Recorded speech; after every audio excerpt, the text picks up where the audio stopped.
Doctor ਆਪਦੇ ਆਪ ਨਹੀਂ ਦੇਖ ਸਕਦਾ ਵੀ ਹਾਂਜੀ ਇਹਨੂੰ ਆਈਸੀਯੂ ਦੀ ਜ਼ਰੂਰਤ ਹੈ ਜਾਂ ਨਹੀਂ ਹੈ। ਉਹਨਾਂ ਨੂੰ ਉੱਪਰੋਂ ਲਿਸਟ ਬਣਦੀ ਆ ਮਰੀਜ਼ ਦੀ ਕਿ ਆਹ ਮਰੀਜ਼ ਨੂੰ ਤੁਸੀਂ ਕਿੰਨੇ ਦਿਨ ਆਈਸੀਯੂ ਰੱਖਣਾ, ਇਹ ਮਰੀਜ਼ ਨੂੰ ਤੁਸੀਂ ਕਿੰਨੇ ਦਿਨ ਵਾਰਡ 'ਚ ਰੱਖਣਾ, ਇਹ ਮਰੀਜ਼ ਨੂੰ ਤੁਸੀਂ ਕਦੋਂ ਛੁੱਟੀ ਦੇਣੀ ਆ ਤੇ ਕਦੋਂ ਨਹੀਂ ਦੇਣੀ। ਘਰੋਂ ਜਿਹੜੇ ਚੱਲ ਕੇ ਜਾਣਗੇ, ਗੱਡੀ ਦੇ ਵਿੱਚ ਬਹਿ ਕੇ ਵੀ ਜਾਣਗੇ, ਤਾਂ ਹਸਪੀਟਲ ਦੇ ਵਿੱਚ ਤੁਹਾਡੇ 1-2 ਟੀਕਿਆਂ ਦੇ ਨਾਲ ਹੀ ਮੁੜ ਕੇ ਕਹਿੰਦੇ ਲਓ ਜੀ ਇਹਦੇ ਤਾਂ 2 ਬੋਤਲਾਂ ਲਾਉਣੀਆਂ ਪੈਣੀਆਂ, 4 ਬੋਤਲਾਂ ਲਾਉਣੀਆਂ ਪੈਣੀਆਂ। ਬੰਦਾ ਜਦੋਂ ਬਦਹੋਸ਼ ਜਿਹਾ ਹੋ ਜਾਂਦਾ, ਕਈ ਵਾਰੀ ਉਹਨੂੰ ਹਫ਼ਤੇ 10, ਕਈ ਵਾਰੀ 15 ਦਿਨ ਬਾਅਦ ਵੀ ਛੁੱਟੀ ਮਿਲਦੀ, ਉਦੋਂ ਤੱਕ 2-2.5 ਲੱਖ ਰੁਪਏ ਦਾ ਬਿੱਲ ਆ ਜਿਹੜਾ ਆਮ ਬਣਾ ਦਿੱਤਾ ਜਾਂਦਾ ਉਹਨਾਂ ਦਾ। ਉਹ ਡਾਕਟਰ ਕਹਿੰਦੇ ਵੀ 5 ਲੱਖ ਵਾਲੇ ਕਾਰਡ ਦੇ ਵਿੱਚ ਪਿੱਤੇ ਵਾਲੀ ਪੱਥਰੀ ਨਹੀਂ ਆਉਂਦੀ ਜੀ, ਉਹ ਤੁਹਾਨੂੰ ਆਪਦੇ ਕੋਲੋਂ ਖਰਚਾ ਇਲਾਜ ਕਰਾਉਣਾ ਪੈਣਾ। ਦੱਸੋ ਬੰਦਾ ਮਰਦਾ ਹੋਵੇ ਪਿੱਤੇ ਵਾਲੀ ਪੱਥਰੀ ਨਾਲ, ਕਿ ਉਹਨੂੰ ਕਹਿ ਦੇਣ ਤੇਰੇ ਤਾਂ 5 ਲੱਖ ਵਾਲੇ ਦੇ ਇਹਦੇ ਲਿਸਟ 'ਚ ਨਹੀਂ ਹੈਗਾ ਜੀ। ਇਹ ਕਿਡਨੀ ਦਾ ਤੁਸੀਂ ਕਰਵਾ ਸਕਦੇ ਹੋ, ਹੁਣ ਉਹ ਕਿਡਨੀ ਦਾ, ਉਹ ਪਿੱਤੇ ਦੀ ਜਗ੍ਹਾ ਕਿਡਨੀ ਦਾ ਕਰਵਾ ਲਓ। ਪੰਜਾਬ ਦੇ ਲੋਕਾਂ ਨੂੰ ਇੱਥੇ ਘੜੀਸ ਕੱਢ ਕੇ ਪੰਜਾਬ ਦੇ ਲੋਕਾਂ ਨੂੰ ਜਾੜ ਕੇ ਤਾਂ ਤੁਸੀਂ ਚੰਡੀਗੜ੍ਹ ਬਣਾ ਲਿਆ, ਤੇ ਚੰਡੀਗੜ੍ਹ ਦੇ ਹਸਪਤਾਲ ਦੇ ਵਿੱਚ 32 ਦੇ ਵਿੱਚ ਉਹਦੇ ਵਿੱਚ ਤੁਸੀਂ ਕਹਿੰਦੇ ਪੰਜਾਬ ਦਾ ਬੰਦਾ ਇਲਾਜ ਨਹੀਂ ਕਰਾ ਸਕਦਾ। ਬੰਦੇ ਦੇ ਸਰੀਰ ਨੂੰ ਉਨੀ ਬਿਮਾਰੀ ਨਹੀਂ ਹੁੰਦੀ ਜਿੰਨੀ ਉਹਨੂੰ ਲਾਈ ਜਾਂਦੀ ਆ, ਕਿ ਅਸੀਂ ਜਿੰਨੇ ਲੰਬਾ ਇਹਨੂੰ ਹਸਪੀਟਲ ਦੇ ਵਿੱਚ ਰੱਖਾਂਗੇ ਉਹਨੇ ਲੰਬੇ ਬਿੱਲ ਬਣਾਵਾਂਗੇ।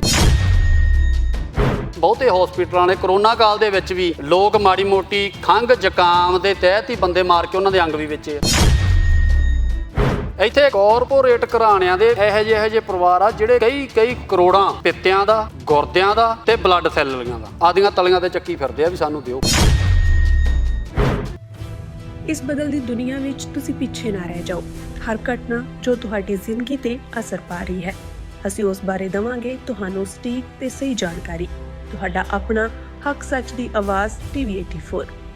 TV84 ਦੇ ਨਾਲ ਜੁੜਨ ਲਈ ਆਪਣਾ ਫੋਨ ਚੁੱਕੋ ਤੇ ਐਪ ਸਟੋਰ ਵਿੱਚ ਜਾ ਕੇ ਡਾਊਨਲੋਡ ਕਰੋ TV84 ਦੀ ਨਵੀਂ ਐਪ। ਇਸ ਐਪ ਤੇ ਤੁਸੀਂ ਦੇਖ ਸਕਦੇ ਹੋ 24 ਘੰਟੇ TV84 ਦਾ ਲਾਈਵ ਚੈਨਲ ਅਤੇ ਨਾਲ ਹੀ ਪੰਜ ਪੰਜਾਬ ਅਤੇ ਦੁਨੀਆ ਭਰ ਦੀਆਂ ਅਹਿਮ ਖਬਰਾਂ। ਫਿਰ ਦੇਰ ਕਿਸ ਗੱਲ ਦੀ, ਹੁਣੇ ਡਾਊਨਲੋਡ ਕਰੋ TV84 ਦੀ ਨਵੀਂ ਐਪ।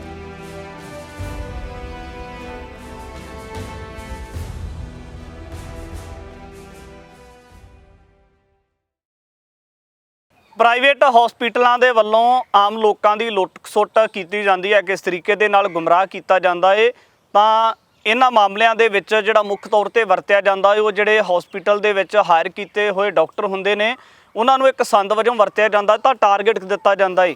ਇਹ ਮੈਂ ਨਹੀਂ ਕਹਿ ਰਿਹਾ, ਇਹ ਸਗੋਂ ਇੱਕ ਵੱਡੀ ਮੁਹਾਰਤ ਹਾਸਲ ਕਰਨ ਵਾਲੇ ਡਾਕਟਰ ਪ੍ਰਭਲੀਨ ਕੌਰ ਦਾ ਵੱਡਾ ਦਾਅਵਾ, ਜਿਹੜੇ ਇੱਕ ਹਸਪੀਟਲ ਦੇ ਵਿੱਚ ਜੁਆਇਨਿੰਗ ਕਰਦੇ ਨੇ ਤੇ ਉਸ ਤੋਂ ਬਾਅਦ ਜਦੋਂ ਉਹਨਾਂ ਨੂੰ ਇਸ ਟਾਰਗੇਟ ਦੇ ਬਾਬਤ ਦੱਸਿਆ ਜਾਂਦਾ ਹੈ ਤਾਂ ਉਸ ਤੋਂ ਬਾਅਦ ਉਹਨਾਂ ਦੇ ਵੱਲੋਂ ਤੁਰੰਤ ਰਿਜ਼ਾਈਨ ਕੀਤਾ ਜਾਂਦਾ ਹੈ। तमाम ਸਾਰੇ ਸਵਾਲ ਹੈ ਇਹਨਾਂ ਮਾਮਲਿਆਂ ਦੇ ਵਿੱਚ ਜਿਹੜੇ ਐਕਸਪਰਟ ਨੇ ਪਰਮਿੰਦਰ ਗਿੱਲ, ਮੈਂ ਉਹਨਾਂ ਦੇ ਨਾਲ ਗੱਲਬਾਤ ਕਰਾਂਗਾ। ਬਾਈ, ਸਭ ਤੋਂ ਪਹਿਲਾਂ ਤਾਂ ਇਹ ਵੱਡਾ ਸਵਾਲ ਹੈ ਕਿ ਜਿਸ ਤਰੀਕੇ ਦੇ ਨਾਲ ਪ੍ਰਭਲੀਨ ਕੌਰ ਦੇ ਵੱਲੋਂ ਵੱਡੇ ਦਾਅਵੇ ਕੀਤੇ ਗਏ ਨੇ, ਕਿਵੇਂ ਦੇਖਦੇ ਹੋ? ਜਿਵੇਂ ਉਹਨਾਂ ਨੇ ਦੱਸਿਆ ਕਿ ਸਾਨੂੰ ਟਾਰਗੇਟ ਦਿੱਤਾ ਗਿਆ, ਇਹ ਟਾਰਗੇਟ ਕਿਹੜੀ ਚੀਜ਼ ਦਾ ਮੰਨਦੇ ਹੋ ਤੁਸੀਂ? ਹਾਂਜੀ, ਵਾਹਿਗੁਰੂ ਜੀ ਕਾ ਖਾਲਸਾ, ਵਾਹਿਗੁਰੂ ਜੀ ਕੀ ਫਤਿਹ। ਪ੍ਰਭਲੀਨ ਕੌਰ ਭੈਣ ਨੂੰ ਪਹਿਲੀ ਗੱਲ ਤਾਂ ਸਲੂਟ ਆ, ਕਿਉਂਕਿ ਬਹੁਤ ਵਧੀਆ ਸ਼ਲਾਘਾਯੋਗ ਕਦਮ ਪੁੱਟਿਆ ਉਹਨਾਂ ਨੇ। ਇੰਨੀ ਕੁ ਹਿੰਮਤ ਦਿਖਾਈ ਆ ਜਿਹੜੀ ਕਿ ਹਰ ਕੋਈ ਬੰਦਾ ਨਹੀਂ ਦਿਖਾ ਸਕਦਾ, ਹਰ ਕਿਸੇ ਦੇ ਵੱਸ 'ਚ ਨਹੀਂ ਹੁੰਦੀ। ਕਿਉਂਕਿ ਅੱਜ ਕੱਲ੍ਹ ਦੇ ਸਮੇਂ 'ਚ ਪਹਿਲਾਂ ਤਾਂ ਲੱਖਾਂ ਕਰੋੜਾਂ ਰੁਪਈਆ ਪੜ੍ਹਾਈਆਂ 'ਤੇ ਲੱਗ ਜਾਂਦਾ ਹੈ, ਉਸ ਤੋਂ ਬਾਅਦ ਜਿਹੜਾ ਨੌਕਰੀਆਂ ਮਿਲਣੀਆਂ ਬਹੁਤ ਔਖੀਆਂ ਹੋ ਜਾਂਦੀਆਂ। ਉਹ ਨੌਕਰੀ ਨੂੰ ਲੱਤ ਮਾਰਨੀ, ਆਪਣੀ ਜ਼ਮੀਰ ਦਾ ਸਾਥ ਦੇਣਾ ਵੀ ਅਸੀਂ ਲੋਕਾਂ ਨਾਲ ਨਹੀਂ ਧੱਕਾ ਕਰਨਾ, ਅਸੀਂ ਆਦਮਖੋਰ ਨਹੀਂ ਬਣਨਾ, ਤਾਂ ਮੈਂ ਕਹਿੰਦਾ ਸਲੂਟ ਆ ਉਸ ਭੈਣ ਨੂੰ, ਸਜਦਾ ਆ। ਅਤੇ ਸਭ ਤੋਂ ਜਿਹੜਾ ਉਹਨਾਂ ਨੇ ਇਹ ਸਾਬਤ ਕਰਤਾ ਅੱਜ ਕੱਲ੍ਹ ਕਿ ਡਾਕਟਰਾਂ ਨੂੰ ਪੁਰਾਣੇ ਸਮਿਆਂ ਦੇ ਵਿੱਚ ਪਹਿਲਾਂ ਡਾਕਟਰ ਨੂੰ ਰੱਬ ਦਾ ਰੂਪ ਕਿਹਾ ਜਾਂਦਾ ਸੀ, ਇੱਕ ਵੈਦ ਨੂੰ, ਇੱਕ ਡਾਕਟਰ ਨੂੰ ਰੱਬ ਕਹਿੰਦੇ ਸੀ। ਪਰ ਅੱਜ ਮੈਂ ਕਹਿੰਦਾ ਵੀ 98% ਜਿਹੜੇ ਡਾਕਟਰ ਆ ਉਹ ਆਦਮਖੋਰ ਬਣ ਚੁੱਕੇ ਆ, ਜਿਹੜੇ ਇੱਕ ਆਮ ਲੋਕਾਂ ਨੂੰ ਖਾਂਦੇ ਆ। ਦੇਖੋ, ਜਿਹੜਾ ਤਕੜਾ ਧਨਾੜ ਆ ਉਹ ਤਾਂ 4 ਪੈਸੇ ਵੱਧ ਭਰ ਵੀ ਦੇਊਗਾ। ਜਿਹੜਾ ਮਾਤੜ ਬੰਦਾ ਆ ਵਿਚਾਰਾ ਗਰੀਬ ਆ, ਪਿੰਡਾਂ ਵਾਲਾ ਅੱਜ ਕੱਲ੍ਹ ਜੇ ਤੁਸੀਂ ਦੇਖਿਆ ਹੋਣਾ, ਜਿਹੜਾ ਮਾਤੜ ਆ ਗਰੀਬ ਆ ਬੰਦਾ, ਉਹ ਥੱਲੇ ਹੀ ਰੇਖਾ ਤੋਂ, ਗਰੀਬੀ ਤੋਂ ਹੋਰ ਥੱਲੇ ਜਾ ਰਿਹਾ। ਜਿਹੜਾ ਅਮੀਰ ਆ ਉਹਦਾ ਗ੍ਰਾਫ ਹੋਰ ਉੱਚਾ ਜਾ ਰਿਹਾ, ਹੈ ਨਾ। ਅਤੇ ਬਾਕੀ ਜਿੱਥੋਂ ਤੱਕ ਆਪਾਂ ਗੱਲ ਹਸਪੀਟਲਾਂ ਦੀ ਕਰਦੇ ਹਾਂ, ਤਾਂ ਆਪਾਂ ਗੱਲ ਕਰ ਚੁੱਕੇ ਹਾਂ ਵੀ 98% ਆ ਜਿਹੜੇ ਡਾਕਟਰ ਅੱਜ ਕੱਲ੍ਹ ਆਪਾਂ ਡੇਲੀ ਵੇਖਦੇ ਹਾਂ, ਹਸਪਤਾਲਾਂ ਦੀਆਂ ਵੀਡੀਓ ਦੇਖਦੇ ਹਾਂ, ਵਾਹ ਵਾਸਤੇ ਪੈਂਦੇ ਆ, ਰੋਜ਼ ਵੀਡੀਓ ਵਾਇਰਲ ਹੁੰਦੀਆਂ, ਸੋਸ਼ਲ ਮੀਡੀਆ ਦਾ ਯੁੱਗ ਆ ਅੱਜ ਕੱਲ੍ਹ। ਆਪਣਾ ਵੀ ਇੱਥੇ 70 ਸੈਕਟਰ ਤੋਂ ਇੱਕ ਵਾਰੀ ਕਿਸੇ ਪਰਿਵਾਰ ਨੇ ਆਪਣੇ ਤੱਕ ਪਹੁੰਚ ਕੀਤੀ ਵੀ ਸਾਡਾ ਜਿਹੜਾ ਮਰੀਜ਼ ਹੈ ਸਾਡੇ ਕੋਲੋਂ ਰੋਜ਼ ਆ ਜਿਹੜਾ ਪੈਸਾ ਜਮ੍ਹਾਂ ਕਰਾ ਰਹੇ ਆਈਸੀਯੂ ਦਾ, ਪਰ ਸਾਨੂੰ ਇਹ ਆ ਵੀ ਸਾਡਾ ਜਿਹੜਾ ਮੁੰਡੇ ਨੂੰ ਮਿਲਣ ਨਹੀਂ ਦਿੰਦੇ ਵੀ ਉਹ ਜਿਉਂਦਾ ਨਹੀਂ ਹੈਗਾ। ਵੇਖੋ, ਇੱਕ ਪਰਿਵਾਰ ਦੇ ਲਈ ਇਹ ਗੱਲ ਕਹਿਣੀ ਬਹੁਤ ਵੱਡੀ ਗੱਲ ਹੁੰਦੀ ਆ ਵੀ ਸਾਡਾ ਜਿਹੜਾ ਮੈਂਬਰ ਆ ਉਹ ਜਿਉਂਦਾ ਨਹੀਂ ਹੈਗਾ। ਅਤੇ ਚਲੋ ਆਪਾਂ ਵੀ ਉਹਨਾਂ ਮਗਰ ਗਏ ਜਦੋਂ ਹਸਪੀਟਲ ਦੇ ਅਮਲੇ ਦੇ ਨਾਲ ਗੱਲ ਕਰਨੀ ਚਾਹੀ ਵੀ ਅਸੀਂ ਆਪਣੇ ਪੇਸ਼ੈਂਟ ਨੂੰ ਦੇਖਣਾ ਅੰਦਰ ਜਾ ਕੇ, ਤਾਂ ਉਹਨਾਂ ਨੇ ਸਾਫ਼ ਮਨਾ ਕਰਤਾ।